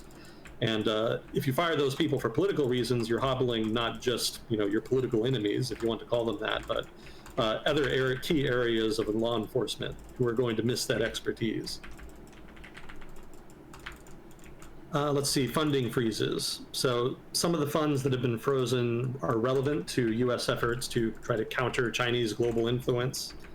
If that's something you care about, we've talked before about Sino-American competition and about how it's kind of fake, but that's a whole other debate we can get into if somebody wants. But regardless, there were 60 State Department contractors working on democracy promotion that were fired, and there was a bunch of projects such as the Stimson Center's Mekong Infrastructure Tracker that had their funds frozen. That sounds very esoteric, I know, but the idea is to monitor levels of pollution in the Mekong River Delta in Southeast Asia.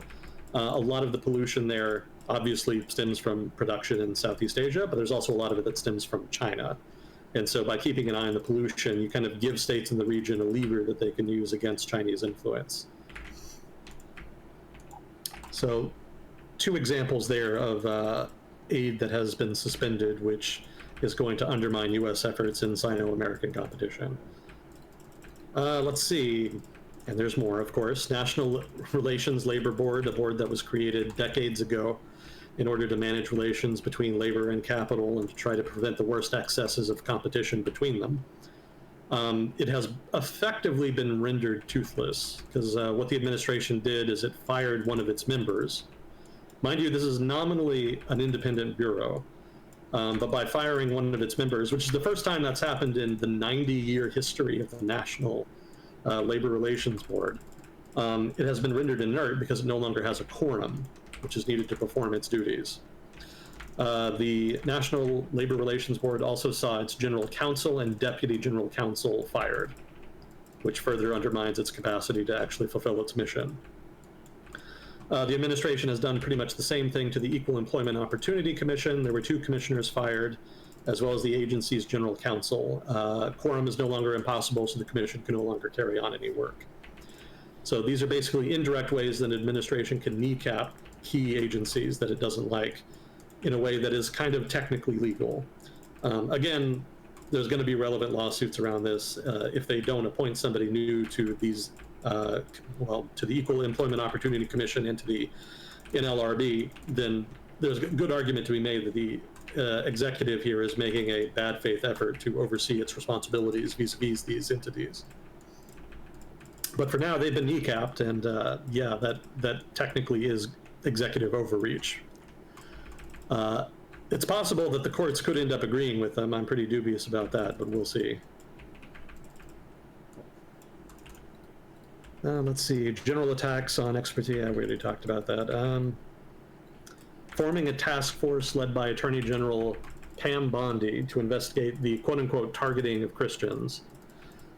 This could just be theater, and I was tempted to put it into the theater category. But the reason I didn't is because there's potential for this to be used and abused to target just political enemies. You know, you could just go after people for political reasons. Or maybe not even for that, maybe just for doing things that's unpopular with your base. You know, you could just use this to intimidate them by bringing frivolous lawsuits of one kind or another, or threatening frivolous lawsuits. And let's see, there was some intimidation of justices that happened. It's not unusual for an administration to kind of spar with justices in the Department of Justice, well, not the Department of Justice, within the judicial branch. That's not unusual, but the Trump administration has taken it a little further than what's usual here. So specifically, there was a judge that ruled that federal agencies and the freeze on funds was not allowed. Basically, they blocked that. So that judge had identifying information of his daughter posted on Twitter, specifically by Elon Musk and Donald Trump. And that was done basically as a dox. You know, for those of you not familiar with doxing, that's the practice of putting the personal details of somebody you don't like on the internet and basically publishing it as far and wide as possible to try to encourage people to harass that person. So Donald Trump personally and Elon Musk have doxed the daughter of this judge, presumably in an effort to intimidate him to rule in a way that's more favorable to the administration.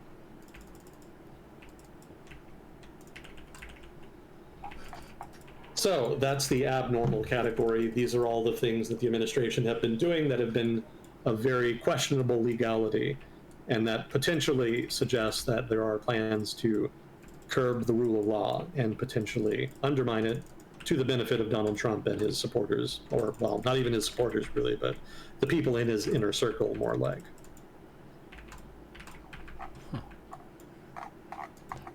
Sounds like there's been a lot going on. Yeah, that's putting it mildly. You can go to any newspaper, any news site, whatever your pleasure, and this is pretty much all they're going to be talking about.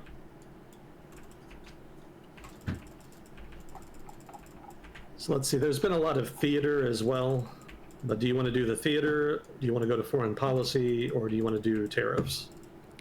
Let's do some theater. Theater, all right. So one of the early executive orders was to end birthright citizenship, which I remind everyone is written into the U.S. Constitution. If you're born in the United States, you are an American citizen. That can only be changed by constitutional amendment, but the Trump administration decided to write an exo that basically said that they were not going to respect it. Clearly, they can't end it outright, but what they did in the executive order is ordered the administrative state to cease, what was it? For one, they're going to exclude the children of undocumented immigrants from the right to citizenship by birth. More specifically, they're going to refrain from providing documents to children of illegal immigrants, like passports, birth certificates, etc. That's definitely going to court. That's very much not legal, but it's specifically because it's definitely going to be shot down in court that it's just theater. This is just red meat for the base and doesn't really amount to anything. Oh God, these are all so dumb. Are you ready for this, Neuro? Yes. The Gulf of Mexico has been renamed the Gulf of America. Oh, I saw that one. Yeah. That one was hard to avoid. That was dumb. That's a dumb one. Why? What's the point? Mount Denali in Alaska was renamed to Mount McKinley. It was originally called Mount McKinley, but it was renamed, I think, in the Biden administration. So now it's been reverted back. The U.S. has suspended cooperation with the World Health Organization, which is meaningless because the U.S. government, well, specifically the executive, cannot withdraw from the WHO without an act of Congress. So they can use various methods to kind of inhibit cooperation with the WHO, but they cannot actually withdraw completely. The administration announced the formation of Stargate, a US-based artificial intelligence company. The announcement included another announcement that the company would invest $500 billion in AI infrastructure. They also pointed out that data centers are already under construction in Texas. So this is in the theater section because this is actually all stuff that was already happening before Trump even took office. None of this is even really related to him. So just as we talked about this last time, Trump is going to try to take credit for stuff that happens, regardless of whether or not he's responsible. So this is another one of those. The administration announced that it's going to declassify files relating to the deaths of John Kennedy, Robert Kennedy, and Martin Luther King Jr., saying, quote, "everything will be revealed," end quote. Ooh, ominous. Yeah, this is one of those things that people will get excited about, and then the documents will be released, assuming they're ever released and that they're actually telling the truth here. But if they are released, people will probably just find them very boring and unsatisfying and anticlimactic. We'll see, but I don't think it's going to be all that revelatory. That's my suspicion. Let's see, there were some pardons. He pardoned 23 anti-abortion activists and also pardoned the guy that founded the Silk Road. That one kind of surprised me. Apparently that's something libertarians have been pushing for a while. So, a little red meat for them. Let's see. He established a working group to explore changes to crypto regulations, including the possibility of setting up a national stockpile. Again, more theater. I doubt anything will come of that. And if it does, it's going to be hilarious. The conflicts of interest are just going to be brazen. So we'll see what comes of that. But for now, just theater. TikTok. Oh, did you see the whole TikTok thing play out? Yeah, that was very back and forth and silly. Trump's name was mentioned on the app of thanking him for extending their ability to provide stuff. But I think it was still, in a sense, banned, but there's a time limit, and they're kind of shuffling the cards around a little bit to keep it online. But yeah.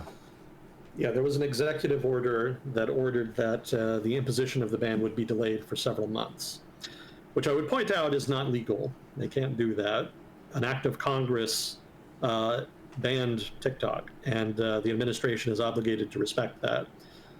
Delays in the form of an executive order, that doesn't really hold water. I don't think that Congress is going to litigate it, and I think Congress is the only entity that really has grounds to litigate it, which means that the administration is going to get away with it. I think they partly justified the extension by saying that they wanted to negotiate a sale of TikTok, or maybe just the TikTok brand, or maybe just the American branch of TikTok, to an American owner. Some have said Donald Trump himself might buy it. Some say Elon Musk. Some say some other consortium of American buyers, something to that effect. The whole thing kind of has an odor about it. There's clear conflicts of interest there as well. But of course, the administration doesn't care about that. But for now, at least, the idea that the administration saved TikTok, that's very explicitly bullshit. They did not do so. They delayed implementation of the ban, sure, but TikTok removed itself. They shut down their services in the United States before the ban was supposed to be implemented, and then the day of the ban, they brought it back. So that was very clearly some WWF style bullshit on their part.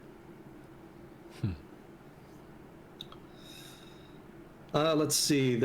God, it just doesn't end. There was a guy in Congress who introduced a constitutional amendment to allow presidents to serve a third term so long as their previous terms were non-consecutive. Yeah. Yeah, so that's very specifically worded to allow Trump to run for a third term, but not Obama, because of course Obama's previous terms were consecutive. Let's see. Trump suggested that. Oh, did you see the big plane crash in Washington? Yes. Helicopter plane crash, yeah. Yeah, that was wild. So Trump came out and suggested that the crash was caused by the pilot, whom he said was a DEI hire. Make of that what you will. Let's see. No, I'm going to save that for last. He barred federal funding to schools and educational agencies that require COVID-19 vaccination. Very few of them do, so that's just a nonsensical bullshit order for hyper-partisan people who watch too much cable news. And my absolute least favorite, the absolute dumbest on the list, and the last one. There was a bill introduced in the House of Representatives, H.R. 1161, you can look it up, it's a real thing, that authorizes the president to enter into negotiations to acquire Greenland and to rename Greenland as, quote, red, white, and blue land. Wow. Did you see the counter offer? The Danish government offered California to join Denmark and Greenland with healthcare provided and Danish pastries. So we'll see. We'll see. I suspect California may pass on the offer in spite of the temptation. Yeah. I think it's cool. Vikings gonna conquer again. Chat's confused about why TikTok was banned. I think it was related to data being passed along to the Chinese Communist Party, but people are disagreeing. That was the allegation that Congress made. They said that it was a Chinese-owned application that was harvesting data of Americans and that it was potentially being misused by a rival state. All of that is bullshit. There's nothing TikTok was gathering data-wise that you can't just get on the open market. All of the data companies gather, they just sell. So the idea that TikTok is like some super secret Chinese surveillance app, that was always nonsense. We talked about this years ago. We talked about this at a time when I like to talk a lot about China and Chinese issues and foreign policy and whatnot. And people said, why are you talking so much about China? And I wagged my finger at you. And I said, well, not you specifically, Neuro, but at Chad, and said, someday the government is going to abuse the shit out of this, the China issue. They're going to make it out to be a big national security threat when it's not, and they're going to use that to try to do a bunch of shit that they would not be able to do otherwise. And lo and behold, that's exactly what ended up happening. That's where we are now. So the national security threat, quote unquote, posed by China exists. That's a real thing. What the government does with real threats is overblow them so that they can try to use public support for measures against the rival state to justify a bunch of unrelated bullshit. Or maybe not even that, but just to engage in a bunch of political grandstanding that's designed to get people to vote for certain politicians. So in this case, there was actually a congressional committee that was made that was purposed with Sino-American competition. And unsurprisingly, most of their work has just been theatrical dumb shit that hasn't amounted to anything. Just proposing things, recommending things, shitting on companies, supposedly protecting the national interest when really it's just a bunch of grandstanding, that kind of thing. Wouldn't So it the be awesome if TikTok- people like honestly answered a question like that? Where they're like, "So what do you do?" I do theatrical bullshit and grandstanding. I shit on companies. They're like, "Oh, okay." Yeah, the TikTok ban came out of that committee, and it was just part of their effort to try to find things to be mad about and get the public excited about. There have been some concerns about the fact that TikTok is owned by Chinese companies that are linked to the Chinese government. But again, there's nothing they're doing that you can't do, that in terms of data gathering, that every other company on the market isn't also doing, and isn't also selling on the open market. So the whole thing was just wildly exaggerated and was basically just used to try to generate political points that could be scored and win votes. It's not a substantive issue, in my opinion. So that's the origin of the TikTok ban. That's where it came from. Gotcha. Oh fuck, we have to do Doge. What is this about? Is it Doge coin or Doge something different? That is a hilarious question, Neuro, unintentionally so. Doge stands for the Department of Government Efficiency. And it's the entity that was created specifically for Elon Musk to review efficiency in the U.S. government and to try to fight fraud and abuse, whatever it was, in the U.S. government. And of course, they named it after Dogecoin, just as a joke, because Elon Musk has a juvenile sense of humor.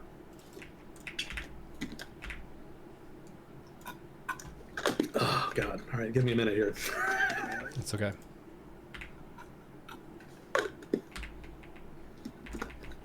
Okay.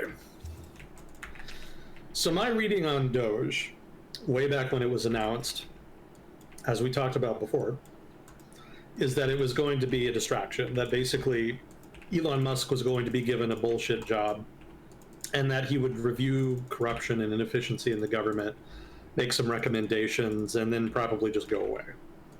I didn't really think he would be given much of any power. And mostly wrong. Not one of my finer predictions. I still think it's a bullshit job, though, for all of the whining about Doge and the stuff it's been doing, and we'll get to that. I still don't think it really amounts to that much that's very substantive.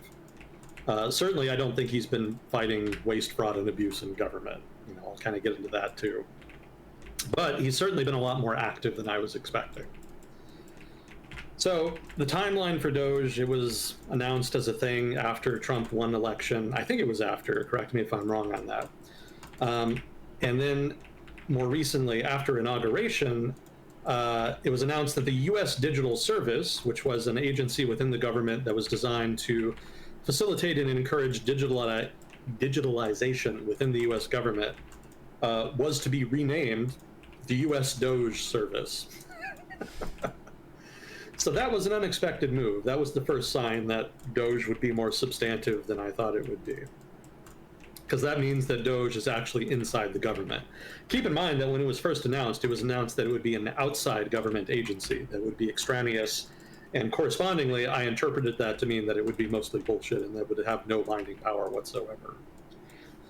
So that wasn't the case. Being an actual agency within the government means that they do have some substantive power. Although the U.S. Digital Service really did not have much of any. But it did give them some degree of security clearance that they wouldn't have otherwise had. Now, since then, the Department of Government Efficiency, if you want to call it that, has embarked on a very active mission of trying to fire people, for one, to make cuts, specifically by moving through government databases, trying to find stuff that they consider waste, fraud, and abuse, but which frequently is just partisan nonsense. That is to say, they're getting rid of it because of partisan nonsensical reasons. I understand that a lot of people disagree with DEI initiatives and whatnot. That's fine, whatever. Political differences and all that. But if you want to fight waste, fraud, and abuse, you really have to do more than just control F your way through a database of contracts and then rescind all of the contracts that relate to climate change or DEI or whatever other hot political issue that it is you don't like. And that seems to be what they're doing. You know, they say anyway that they're being transparent and posting all of the stuff that they're doing and all of the contracts that they're rescinding. They have a Twitter account where they do that, and they also have a website that they set up by which to show their results, a website that hilariously ended up getting hacked. Hilarious because one of the big criticisms of DOGE's operations in government databases is that the people they're having do that do not have security clearance, and that there is no process. You know, normally pilfering through government databases requires a lot of hoops to jump through in order to ensure that everything is kosher and that security measures are being respected. None of that is happening right now. Musk's team of guys who are very young dudes that have worked with him before in his various companies, a lot of them don't really have security clearances, and they're still being given access to databases. That's in breach of established regulations, but the president has some discretion in how those are interpreted and enforced, and the president is choosing to interpret and enforce those rules in such a way that Elon Musk and his team basically have free range of the government. There have been a lot of lawsuits around this. There was a judge, I think a week ago, who ruled that the DOGE team could not have access to the US Treasury Department's payment system, which controls payments relevant to the entire federal government. And if you know how much money that the federal government spends, you know that is a massive, sensitive database. That is a very critical system. And security measures have been broached. Like, I was reading one security expert who commented that they're basically just going to have to scrap it and start over and create a new one, because there's no way they can completely verify that all of the changes or well, verify if any changes have been made, what has been changed, and just what has been going on there. You know, without knowing that, there's no way to ensure the security and integrity of the system. Now, I'm not an expert on security systems, tech, etc. So, you know, I'll leave it to chat to kind of argue about that. I'm sure we've got tech guys who know better than I about that. But I have read consistently that security concerns have been raised on just all levels, because they're just completely circumventing them and just trying to root out, well, they say root out, again, waste, fraud, and abuse, but in reality, it just seems mostly an ideological mission to just eliminate contracts that have DEI in the name, among other things. Now, contracts is just one aspect of it here. And this is part of a broader mission here to reduce the overall size of the federal workforce. So, well, I could just go through the notes here. So the overview thus far, as of February 16th, 2025, so far more than 14,000 government employees have been fired. Mind you, that's out of a workforce of like 2 million, so it's not all that much, but it's a pretty decent amount to do in just a month. There's also 75,000 people who have opted to accept the government's buyout offer.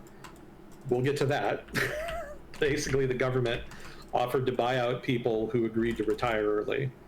75,000 people have accepted that thus far. Firings, as they've happened, have mostly impacted very particular groups and agencies. Disproportionately thus far, they've been people, that is to say, employees who have been probationary staffers specifically, and they've mostly focused on the following agencies: Interior, Energy, Veterans Affairs, Agriculture, HHS departments, Office of Personnel Management, and the General Services Administration. So most of the firings you've heard about over the past couple weeks have happened within those specific agencies. And if you're wondering why, it's because the DOGE team is basically moving agency to agency. They're not doing all of the government all at once. They moved into one agency, they do reviews, code reviews even, and figure out who they want to fire, make recommendations, and then the government follows through on the recommendations. That's my understanding of what's happening thus far. You know, that could change. I might have missed some details. Again, big backlog of article, and things are moving very rapidly. So a full picture is not entirely clear yet. But this is my understanding. This is my understanding of what's happened thus far. It may be that up to 200,000 probationary employees could end up being fired in the end. It's not clear. Again, if they want to fire all of them, then that's about how many that they would end up firing. So in so much as that's a priority, that's the final number we could end up with. Let's see, other stuff they've been doing, again, as I mentioned, code reviews. They've actually been going into government agencies and asking to review code that has been implemented as far as, say, like government websites or other digital services. As far as personnel, they've been interviewing people 15 minutes at a time, trying to basically get them to justify their job. This is something that Musk has done in some of his other companies. He has meticulously gone through his workforce and tried to find inefficiency by challenging people to justify their role and whatnot. Given statements made by people who have been through these reviews, it seems like Musk and his team want to mostly retain the workforce that's relevant to digital services, but to fire most everybody else. Keep in mind that the agencies they focused on have not been representative of the whole, I shouldn't say representative, they're not going after the entire government. They're going after very specific agencies, at least they have thus far, and those agencies generally have a footprint that is disproportionately digital in nature.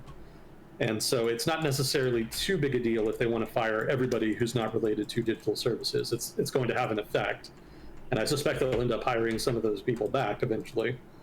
But it seems like they mostly want to reduce agencies to core competencies in order to reduce as an excuse is one perspective, or as part of the mission to reduce government size by another perspective, in order to fire people, basically.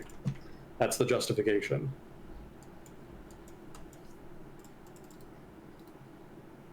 Let's see, Department of Treasury. There was a big brouhaha in the US Treasury Department about access to the payment system. Like I mentioned, it's very sensitive, so they didn't want to allow Musk's team to look at it. In fact, well, no, that was a different thing. But yeah, there was a big confrontation about it, and eventually Trump kind of cracked the whip, and Musk's team did end up in the payment system, and there's been much gnashing of teeth and litigation on that count. But what they wanted to do was they wanted to get in and look at the database so that they could look at contracts and, again, control F their way through it and try to find stuff they didn't like. Let's see, the buyout offer. So this was a government-wide email that offered employees the chance to resign. It offered 8 months of paid leave, an exemption from restrictions on working from home. It also required people to waive their right to sue their employer, which, as the union pointed out, would basically make it impossible to actually enforce the agreement if the government decided not to follow through with it after you accepted it and quit your job. Yeah, that was the offer. And about 75,000 people have accepted thus far. The idea here basically is just to try to expedite people retiring. People have protections as civil servants that can be hard to remove them. If you can get them to voluntarily agree to leave, that's an easy way to do that. So again, part and parcel of the overall project to reduce the size of the federal workforce. Let's see, again, lots of litigation about that, lawsuits, blah, blah, blah. Office of Personnel Management. So this is the department that's responsible for, basically it's the human resources department of the White House. They're responsible for personnel appointments at different agencies and whatnot. So several key positions within the OPM have been filled by people who were basically appointed by Musk. Technically they're put there by Trump himself, since they're all Trump's employees, but Musk has basically gotten his pick of who these people are. So for one, the chief of staff of the OPM, that was a former Musk employee, Amanda Scales. And a key advisor within the OPM is Ricardo Biasini. He's a former engineer at Tesla and a current sitting director at the Boring Company, which is Musk's tunnel building operation in Las Vegas. There's also a number of senior career employees at OPM that have had their access to certain data systems revoked. They can still use email systems, but basically they don't have full access to all of the traditional systems that they've had access to that are necessary to do their job. So that's all part of the early process of kind of ensconing basically loyalists in the department and ensuring that some of the senior staff don't try to sabotage anything while they do it. Whether that's necessary or not, debatable, but that's what they're doing. Let's see, the Trump administration said that they wanted to go after USAID, and so that's been a particular target of DOGE. If you don't know what USAID is, that's an aid agency created by Congress decades ago to try to facilitate the exertion of soft power on the part of the United States abroad. So they spend money on little projects here and there, food aid in one country, democracy promotion in another. it's a lot of little projects that all add up to about 60-some billion dollars a year, I think is what the budget was. So it's also been a traditional target of conservatives who argue that there's a number of conspiracy theories about this. Some people say that it's just a slush fund by which the government shovels money into left-leaning NGOs and causes. They do support they do fund some aid programs that are definitively left-leaning. There are programs, for example, funded by USAID that are designed to support LGBT communities in other countries, for example, stuff like that. But they do a lot of that's hardly the only thing they do. It's a broad-based mission that encompasses a whole variety of aid activities. But there's conspiracy theories that it's basically just a left-wing propaganda platform, something to that effect. And so there's a number of conservatives that have wanted to scrap it on that count specifically. So it seems like Trump is kind of indulging those people here by just going after USAID generally. He said that he wants to get rid of it, which is not legal because it was created by Congress. But the way they're getting around that is basically by wrapping it into the State Department. So Marco Rubio, whom is the current sitting Secretary of State, has been announced as the interim head of USAID, for example. Also, USAID's operations have de facto been frozen. Again, that was part of the aid freeze that I mentioned earlier. Some of those programs have been unfrozen as a result of court order, but others have not. So make of that what you will. Let's see. One of the criticisms also of USAID is that 90% of the workforce contributed to Kamala Harris's campaign, suggesting that they're disproportionately Democrats. I would point out that not everybody who contributed to Harris's campaign was like a left-wing socialist. Regardless, disproportionately Democrat, and that kind of feeds into the narrative that it's mostly a left-leaning agency pursuing a left-leaning agenda. So some of the stuff they've done to USAID thus far, workers have been put on leave. The first order involved about 500. The second order put about 2,200 on leave. Employees at USAID's headquarters were told not to come back the next day. 600 of the agency's staff were locked out of their emails. The agency's website went offline. Its Twitter feed was deleted. And workers from DOGE tried to enter the agency, presumably to do their usual interviews, reviews, database perusal, etc. But they were actually stopped by agency security, and there was a big kerfuffle about it. So they ended up getting access eventually. I think the security staff was even fired after that. But this is all stuff that has happened just in the past couple weeks. This is all stuff that was done to try to undermine USAID as an independent agency. As far as the employees being put on leave, a court put that on hold. And as far as agency aid programs that have been impacted, programs include food aid, the PEPFAR AIDS program, vaccine programs, the previously mentioned Mekong pollution monitoring.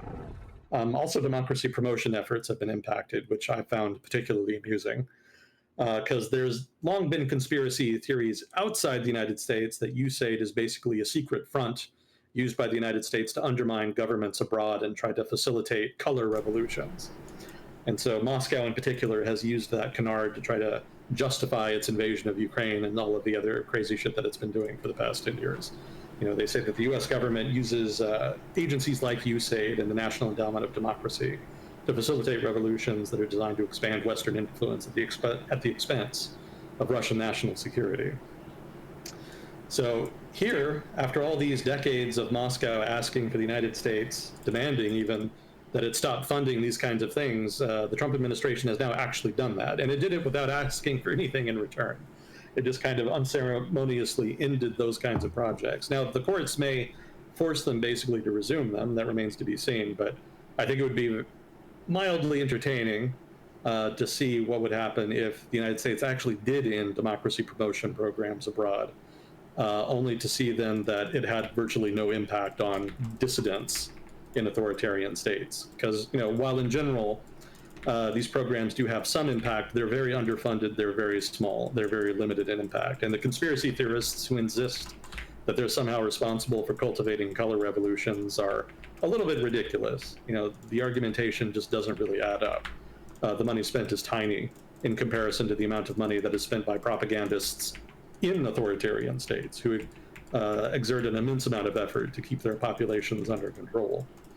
So if the United States stops funding those kinds of programs, and then there's still people that want to overthrow governments abroad, they're going to have to square that circle. I don't think they'll have any trouble squaring that circle. Of course, they're endlessly creative at coming up with new conspiracy theories and whatnot. But just given that particular debate over the past 10 some years in particular, I found the Trump administration cutting those efforts to be somewhat interesting.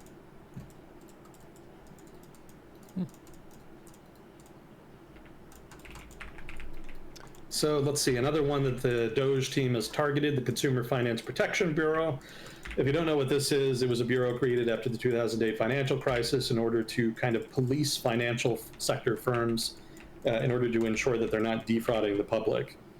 And that's again a Cliff Notes version of that. Its remit actually goes beyond that, but that's roughly in short what it does.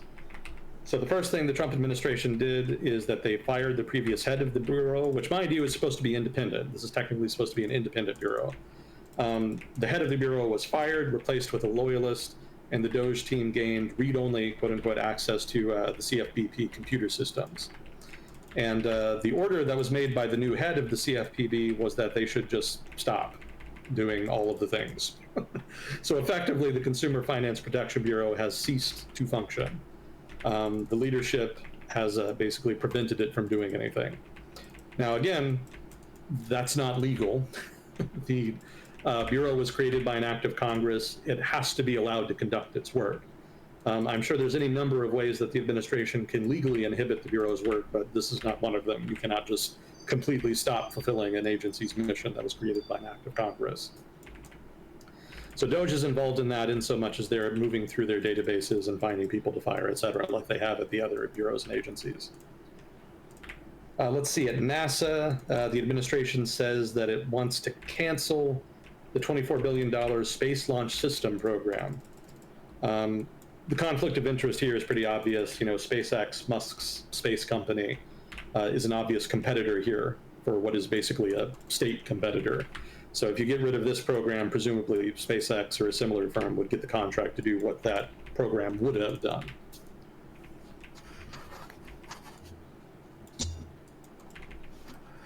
Oh, this was an interesting one too, because it's politically sensitive. The Space Launch System has its workforce, that is to say the workforce developing the project, building the system, et cetera. The workforce is actually concentrated in Republican states, specifically Alabama and Texas. And there's actually already been pushback from some congressmen from those states to this idea of cutting the program. So there could be some tension there within the Trump coalition on some of these cuts. This is one example of how that could play out. Other agencies that have been targeted for review by DOGE include the National Oceanic and Atmospheric Administration and the Department of Education, which, as I mentioned before, the administration says that it just wants to get rid of somehow. I could get into a bunch of data about specifically how many people have been fired from each agency, but I think that would be pretty boring. I think you kind of get the gist of it. You know, they're making a broad-based effort to reduce the workforce, and they don't really seem to care about process while they do it, which is the major problem. They've been informing people to just fire people as much as, well, not as much as possible. I shouldn't overdo it, but finding probationary employees and trying to get rid of them, that seems to be a priority. And then also getting rid of other people that they are allowed to fire, basically people who fall under Schedule F, under somewhat dubious rationale. There are some people that you can only fire if you have a specific reason. And the administration has really been stretching the law on that. You know, they've been coming up with a lot of bullshit reasons to fire people. I think there was one agency where some of the HR department actually resigned because they were getting bullshit orders about firing people for reasons that were obviously false. Might have been the GSA? I don't recall which one specifically. I've got a whole list of them here.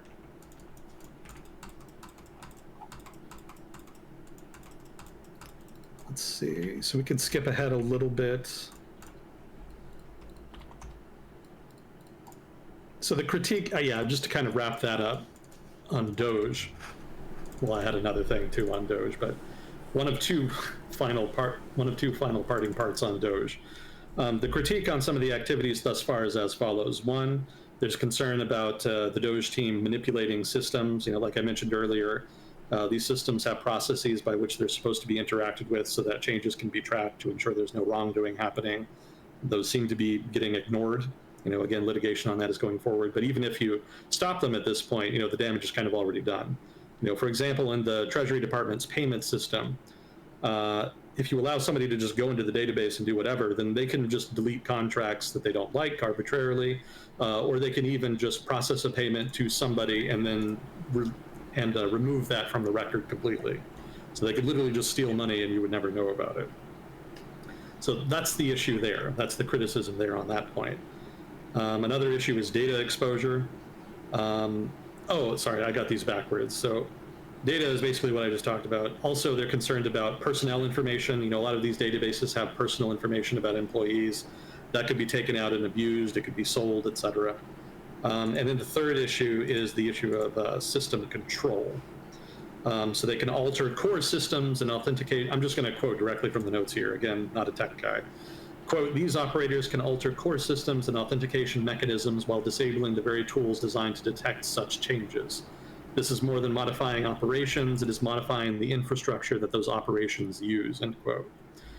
So the issue there is a security issue, which is that you can install backdoors or, introduce a number of other weaknesses, either intentionally and maybe even unintentionally, that could compromise the security of the system. So those are the three criticisms that I read about the DOGE team's interaction with these security systems. And again, this is why people thought it was so funny when their website was hacked, because that just kind of underscored the concern about the lack of security that they seem to be implementing. So the final comment on DOGE here. This has to do with fighting waste, fraud, and abuse. So the idea of an outside agency created by an incoming government to review waste, fraud, and abuse in government is not new. Reagan actually did this in, I think, 1982 or 3. He had a department similarly designed. It was called the Private Sector Survey on Cost Control, and it was staffed purely with private sector actors, and it was even funded privately. So again, very similar to DOGE and a very similar mission. But if you compare all of the stuff that DOGE is doing with the stuff that the Private Sector Survey and Cost Control is, you can see like the clear difference. So some examples of some stuff that Reagan's iteration of this did. I'll run through the list here for you. They flagged the Federal Power Marketing Administration for selling subsidized power in the Northwest at 1/3 of market rates. They recommended that cash seized by the Justice Department be placed in interest-earning bank accounts. They found that the Treasury Department could save $1.3 billion over 3 years by paying bills when they were due instead of when they were received. Estimated that individuals and corporations failed to pay $81.5 billion in taxes in 1981.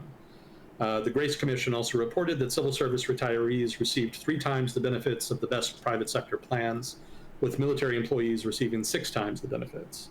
Federal employees were found to have retired at considerably younger ages and received pensions fully indexed for inflation, which was rare in the private sector. The commission estimated federal pension reform could result in more than $60 billion in 3-year savings. They closed they recommended anyway, closure of unnecessary military bases, and they also recommended relinquishing federal control of 2 airports serving Washington, D.C. to a local authority. So these are just some items that I kind of tripped over while I was looking into this. You can see how these are substantive public policy recommendations and that are very much within the normal sort of rubric of public policy discourse and public policy formation. And DOGE doesn't seem to be doing like any of this shit. Like as far as waste, fraud, and abuse, the stuff that Reagan's iteration did, that's more what people think of when they think of that. DOGE seems to be more interested in, 1, finding excuses to fire people and finding people that they can fire, and 2, again, like I said before, control F'ing through databases just to find stuff that they can get rid of for the sake of getting rid of it. Some of the stuff they're getting rid of, actually a lot of it, is in keeping with previous executive orders by the Trump administration to end DEI programs and whatnot. So that's not surprising. But to claim that getting rid of DEI programs is tantamount to reducing waste, fraud, and abuse in government, that's false advertising. That's not really what's happening here. A real true effort would be more like what Reagan did. And that's not what I'm seeing, and that's why I'm so skeptical about the nature and substance of what DOGE is doing. Now, I could end up being wrong. Maybe Doge is doing something more substantive. We'll see. I'm open to that. I've certainly been wrong about stuff before. But I still think my initial impression that Doge was mostly going to end up being bullshit has still not been disproven yet. We'll see how it goes, but I think I still am going to be right about this. We shall see. We shall see. Not to rush you, but we do have 4 questions. You can get to it at any time that you like, and we've been going for about 2.5 hours. So a lot of our previous sessions had been 2 hours just because we have had some slow weeks where not too much went on, and we have a crippling Baldur's Gate 3 addiction. But yeah, I don't want you to wear yourself out too much. So if you want to pivot to questions at a reasonable kind of wrapping point, then no problem. Totally welcome to do so. No problem. No, I'm ready to go the distance. Okay. I've been staying up very late lately, so it's no big deal for me. Party on. Stellaris takes a lot of energy and time. Let's see. Let me just get through a couple more points here, and I'll jump over to questions, and then maybe we can get to the foreign policy and tariff stuff. Okay. Or maybe we can do that next time, if need be. It is kind of a category unto itself. So the Fox News pundit, Pete Hegseth, who was up for Secretary of Defense, he did end up getting nominated, but it was very close. It was only by 1 vote, which is unusual. Normally there's a lot more consensus on Secretaries of Defense. Just recently, Tulsi Gabbard won nomination, and also RFK won nomination. So all of the controversial picks actually went through, except for Matt Gaetz. And Matt Gaetz crashed and burned, but all of the other ones that I suspected might not make it through the nomination process, they actually have now gone through. Let's see, other stuff. Do we really need to talk about the Musk Nazi salute thing? Off the cuff, do you think it was actually bad and he actually did it or not? I think he did. Well, I think it was bad. I think it was dumb more than bad, probably. But I don't think he's a Nazi either. I think he would be hard-pressed to make a serious argument that Elon Musk wants to build a totalitarian one-party state. That's a stretch to me. I think it was for the memes and the attention, personally. I know some people they're trying to draw lines between the AFD meetings and stuff and like confirming that he's actually like that versus there's very much the attitude of, okay, red team, how can we piss off the blue team? That's definitely a way to piss a lot of people off and make the headlines. And as we've seen with the previous Trump administration, if you can just flood the news with just a bunch of stuff, it's really hard for any one thing to get traction because a new thing is coming out tomorrow. So it was one of those like moments where it's like, really, did that happen? Are we really talking about this now? Yeah, I guess we are. Okay. Yeah. Well, that's a good transition. Because the last thing I wanted to get to here, at least in this particular category, was a critique of the media's Trump coverage. So one issue I have is that there's an element to it that is very sensationalist. So the Musk Nazi kerfuffle, and then the DOGE coverage, all of which I feel is very over the top. Like, they're not really focusing on the stuff that I think really matters, which I already went through, right? The abnormal category that I picked through earlier, that's the stuff I feel should be getting a lot more attention. But there's a lot more emphasis on sort of the big personalities in the administration, like Musk. Another issue, I think, is that even when the media kind of is serious about trying to critique the administration, that they tend to make the mistake of taking them at face value, which, to be fair, is a form of respect, right? The media generally has at least extended the courtesy of assuming that when an administration releases a statement or talks to them, it's at least arguing in good faith. It is making a substantive policy announcement. And that's just not really the case with the Trump administration. It never has been. It wasn't in the first term either. But it's kind of put the media in a position where they're kind of arguing about stuff that is obviously ridiculous or stuff that is obviously not going to happen. And so I kind of wish that they would be a little more circumspect in picking their battles. If Trump says something just absolutely outrageous, like he wants to take over Gaza, which we haven't even gotten to yet, I feel like they should just tell people that that's not a serious thing. It could be. It has the potential to be. It should be treated as a serious statement in that sense, but it should not be taken as like a serious statement of intent on the part of the administration. Because again, Donald Trump has a long history of just running his mouth and saying crazy shit to get attention and to try to generate leverage. Keep in mind that the squeals of people who don't like Trump is actually one of the ways that he generates leverage. His threats are made more credible by people in the United States saying, oh, that's crazy, he should not do that, because that implicitly assumes that he would, when in reality, a lot of the stuff he does is just posturing to try to scare people into giving concessions without actually having to do anything. So I kind of wish the media would be a little more cognizant of that. With regard to foreign policy, just so much of his foreign policy is just WWF style theater. Like, there's an element of truth to it, but a lot of it is just fake. A lot of it is just bullshit posturing. If and when we get to the foreign policy category, we'll get into the details of that.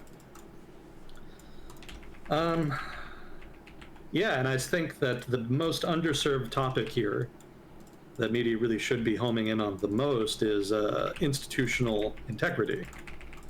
I've talked before about institutions and how, preserving institutions should be priority one. Whatever your political preferences are, the integrity of political institutions is key to the success of any country. And when you start eroding those, you will find that you lose stuff that you're going to miss and that it's very hard to fix. And the criticism that I've always had of Donald Trump and his first administration and this one, apparently, is that he really doesn't seem to care that much about institutions or their integrity. And I think if people understood that better, then maybe they could understand the anti-Trump side of the political spectrum a little more.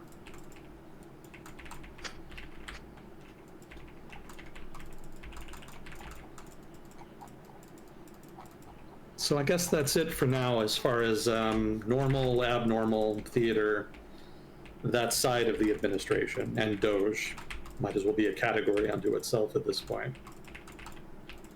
So I'm sorry if I kind of sped through that. I know it kind of deserves more time, especially certain individual items, and I know it wasn't always especially coherent. Again, this is all just stuff I had in my notes, and I wanted to try to get through it all.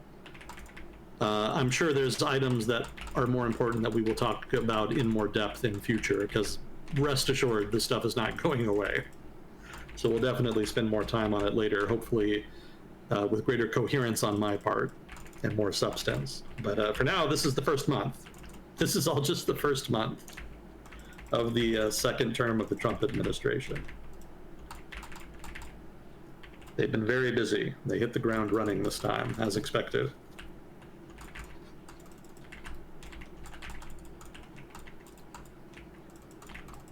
So let's see, you mentioned we had some questions. Mm-hmm.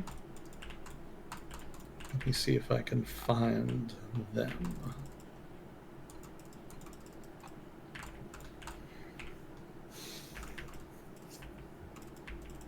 Have I watched the Lex Friedman interview with Zelensky and what you thought about it? I made it a good chunk of the way through, and then I just couldn't make it. Everything I read about it was accurate. That it was just kind of a bullshit interview and that there wasn't really much of substance happening there. Yeah, I didn't hear anything that I didn't expect to hear from what I watched. But to be fair, I did not finish it either, so I don't know. Maybe there was something more there, but the whole reason I was watching it in the first place is because I read that there was a lot of tension. Maybe not a lot of tension per se, but that Lex Friedman said some controversial things, and I was kind of curious how Zelensky handled it, and pretty much as expected. Yeah, I don't think Lex Friedman is a master interviewer here. I respect him for having the interview in the first place, but I'm not sure what he's going for. If you're going to interview somebody, take the approach that you let them talk as much as possible so that they can get as many of their ideas out and their perspective out as possible, or challenge them. Really know your stuff, research the relevant topics, and really question them. And Friedman didn't really seem to be doing either of those things. He really kind of seemed half-informed about specifically the conflict in Ukraine. It almost seemed like he was kind of pandering more to like casual YouTube viewers than anything, which is weird. When I was a kid, 1,000 years ago, when I was trudging up and down hills to go to school, if you had a substantive interview program, like say Charlie Rose, and you had an interviewee of substance, then you took it seriously. You did your homework, and you really brought substantive questions to the table that people really wanted answered, or maybe that people didn't know they wanted answered. Interviews were a big deal back in the day, and now there's kind of a new generation of YouTube pseudo interviewers who kind of toe the line between interviewer and just podcaster. And I'm not entirely sure how to classify them, but I know that their content is kind of mediocre. And I don't say that entirely as an insult. I think there is a market for that, especially for people who are new to a topic. It can be a good entry point. But a lot of the topics I'm most interested in are stuff that I've been learning and reading about since I was a kid, which was a long time ago. So these programs don't bring a lot new to me. And in so much as they do, it's generally stuff that's just wrong, that I know is incorrect, or that is half true, which bothers me. Let's see. Interested in your opinion on who are reputable, trustworthy sources of information today. Man, that's tough, right? And I think somebody asked that before. A couple It's almost weeks a ago. frequently asked question, yeah. Yeah. It's subjective. I mean, that's what it really comes down to. It's not my place here to tell you who to believe in, right? That's really something you have to kind of figure out on your own. I've got sources that I think are relatively trustworthy, but I generally home in on sources that try to be relatively more analytical. They don't take the approach that they editorialize everything that they do. They generally try to report stuff as it happens and try to kind of explain why it's significant. So to give you an example, America's Quarterly, they do a decent job of covering major events in Latin America, but it's also an explicitly corporate outfit that has a corporate bias. Like, they're very laissez-faire economics, free market type editorialists. So that being the case, is it an unbiased source of information that can always be trusted? Not really. But they do a good enough job covering major events and covering them in greater detail than you would in a less specialized publication that I would still recommend them for Latin American news, especially if you're a English speaker like me who can't speak Spanish, because, I'm ignorant. You know how we Americans are. We just can't be bothered to learn foreign languages. I took a crack at French, but it didn't work out. So America's Quarterly is an example of what I'm talking about. Like, you're never going to find a completely unbiased source of information.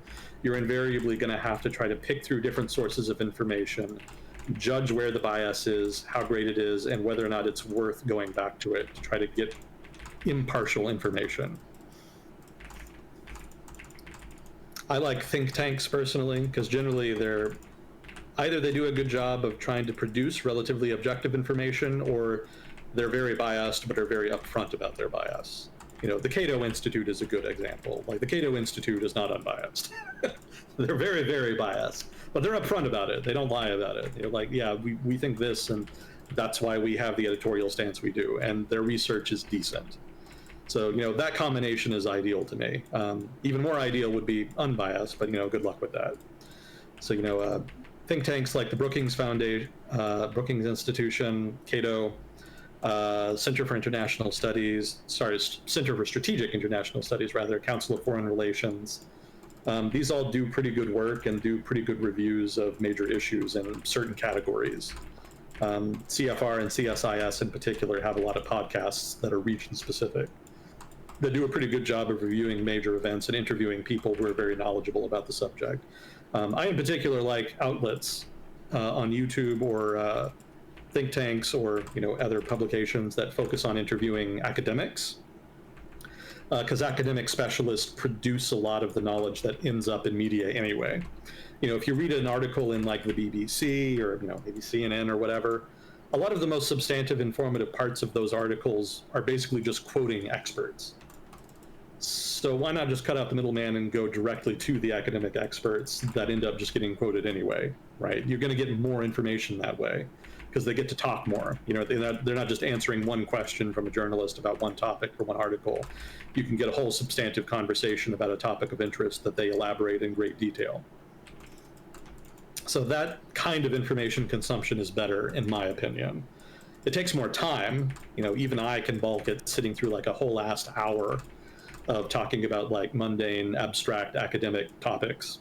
You know, I've been a little lax in that in the past year in particular for a variety of reasons. But I think the information you get from that is much more, shall we say, nutritious in terms of information diet than alternatives. So stuff like that is a good choice. If you want specific like news sites, Christian Science Monitor, I feel, is just criminally underrated. You know, despite the name, it actually does a really good job of being impartial. And so I give a lot of credit to them. I don't read them all that much because a lot of the publications a lot of the articles they publish are more introductory in nature. You know, they're not necessarily going super in depth, but generally they're very measured when they do. So that's a strong recommend for me. Again, not without bias. They do have their editorial stance, but you know, they wear it on their sleeve for the most part, and they generally keep it in their editorial section. Washington Post, New York Times are the papers of record. So, you know, those are worth viewing just because they kind of set the standard for what's talked about often. Wall Street Journal is very good for business news, which, yes, people should follow. I know business news is extremely boring for a lot of people, but it actually is pretty important, especially if you want to understand the economy, which is generally central to political discourse.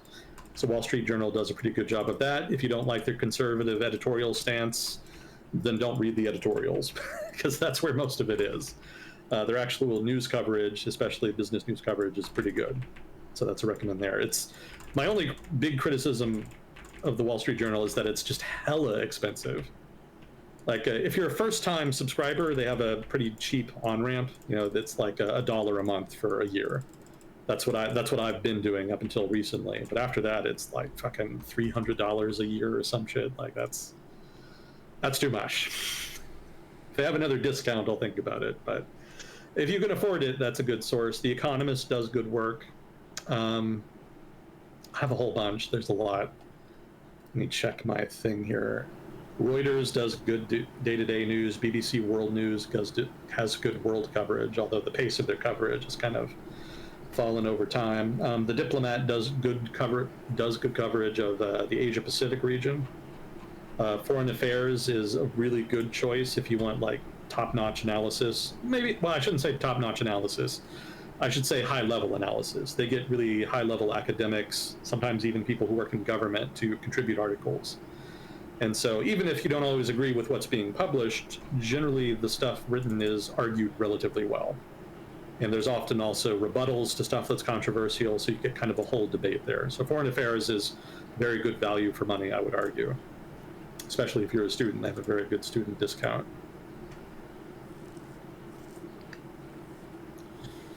Someone in chat is asking if you use ground news. I don't. I keep seeing it advertised, but I've never used it. I'm an old man. I've seen a lot of news sources over time, so even if there's one that I haven't seen, I can generally judge its veracity pretty quickly. So I don't know that ground news would necessarily add much value for me. And because I haven't really used it, I can't really judge its efficacy. So I'm not really the best person to ask on that count either. So no comment really as far as whether or not to get ground news or whether it's any good. I generally rely on my own judgment. And yes, I'm fallible. Yes, I could use outside judgment to kind of complement my own, but I don't really want to pay money to do that. I'm very poor and don't have a lot, so I prefer the cheaper option in that regard. So that's not me being arrogant, that's just me being a cheapskate. Makes sense.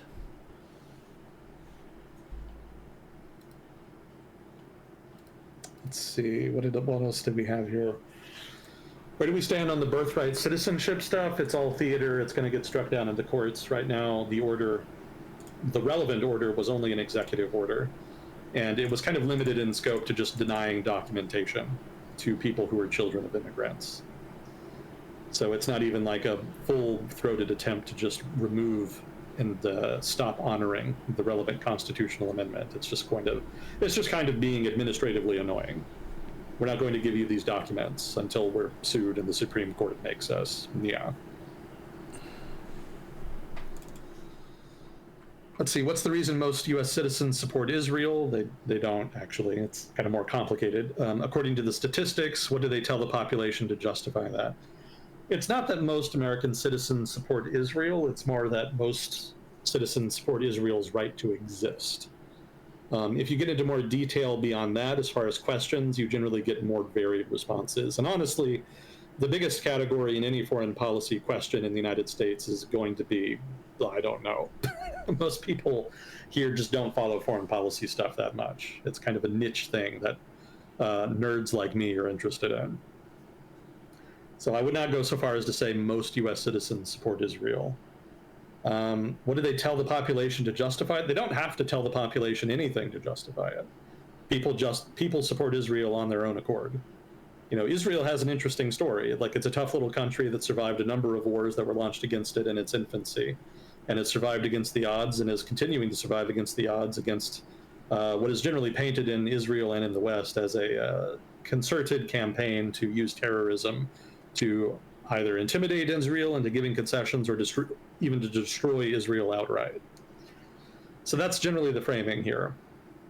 But no significant government propaganda is necessary to do that. There's a lot of lobbying by the Israeli government in the United States, but I don't know that it really targets Americans per se. I would point out too that there's a lot of Americans who are evangelical Christians who believe it's a divine mission for the United States to support Israel so that they can bring about the end of times. Neuro, I think, can explain that better than I can. I wouldn't say they're that far along. It's more so a kinship in ideology, where Judaism predates Christianity and it builds directly into Christianity, as we have the Old Testament of a Christian Bible, which is the Torah, or at least a set of the books of what Jewish people use as their holy scripture. So there's direct overlap. So there's just more, I guess, mutual understanding and vision of who God is. Whereas anything that you add on to Christianity, where Islam came after Christianity, that seems like a form of blasphemy and being of a different sort of tribe. Plus you've got,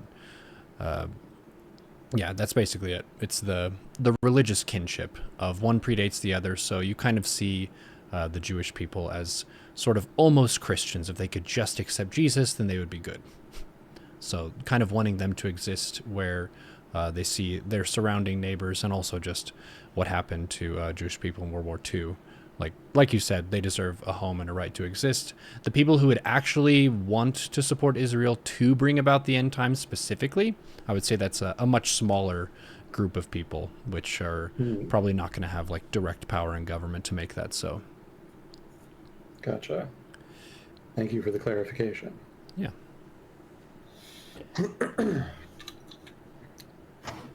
So let's see. There was a theory around the U.S. election that globally incumbent parties took major losses regardless of political bend. This was sometimes attributed to increased prices from global inflation from COVID.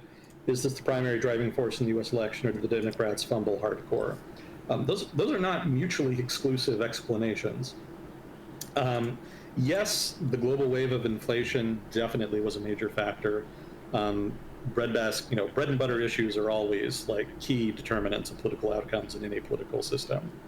So, the fact that inflation was so persistently high, especially for people in the lowest income bracket, that swayed a lot of people.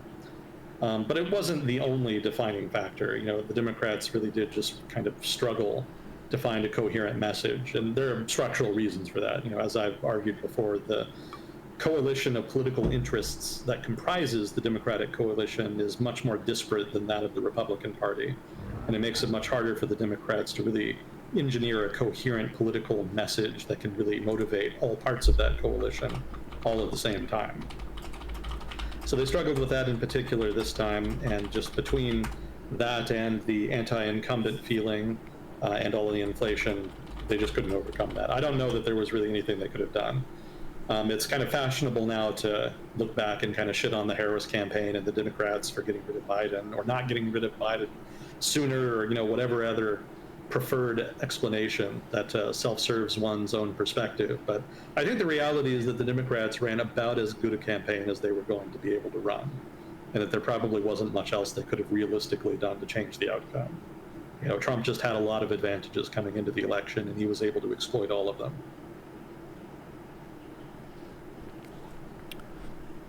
Yeah, I felt like Harris jumping in so late just gave her a lot less time to build visibility with the public and make herself seem like someone who's experienced, because vice presidents as a general rule kind of get shit on, and even people who are vice president, they joke about not really doing too much of note compared to being the full-on president.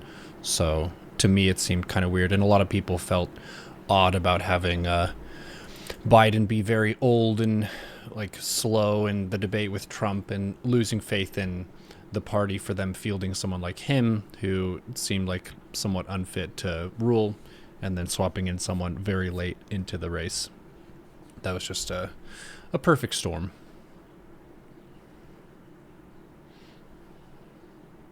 And we'll be living with the consequences for some time. Yeah. Huzzah. Yep, where forest fires happen, and then from the ashes there will be some new growth. So we'll see. We'll see how things go. I wish everyone loving kindness and moderation. Try not to fall too prey to your own red team, blue team memes. We're incentivized to be pitted against each other because people get more watch time and clicks and revenue the more that we shout about their silly performative outrage and so on. So try to have face-to-face conversations. I think that's good. Looking for common ground is good. And genuinely asking people about their perspective and why they have the beliefs that they do, maybe in a not super judgy, condescending way, is a good way to just illuminate your own understanding of the other side.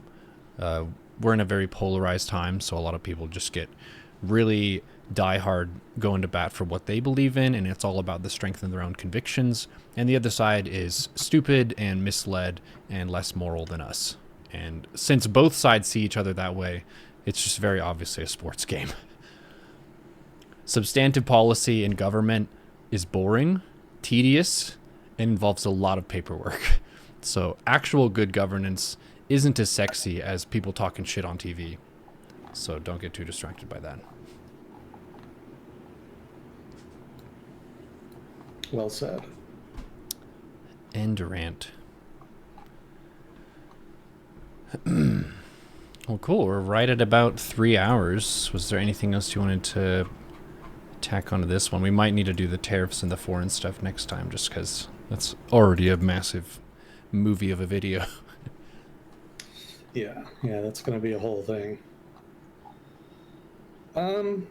Yeah, I mean, there's other stuff going on around the world. You know, there's a war brewing in Eastern Congo.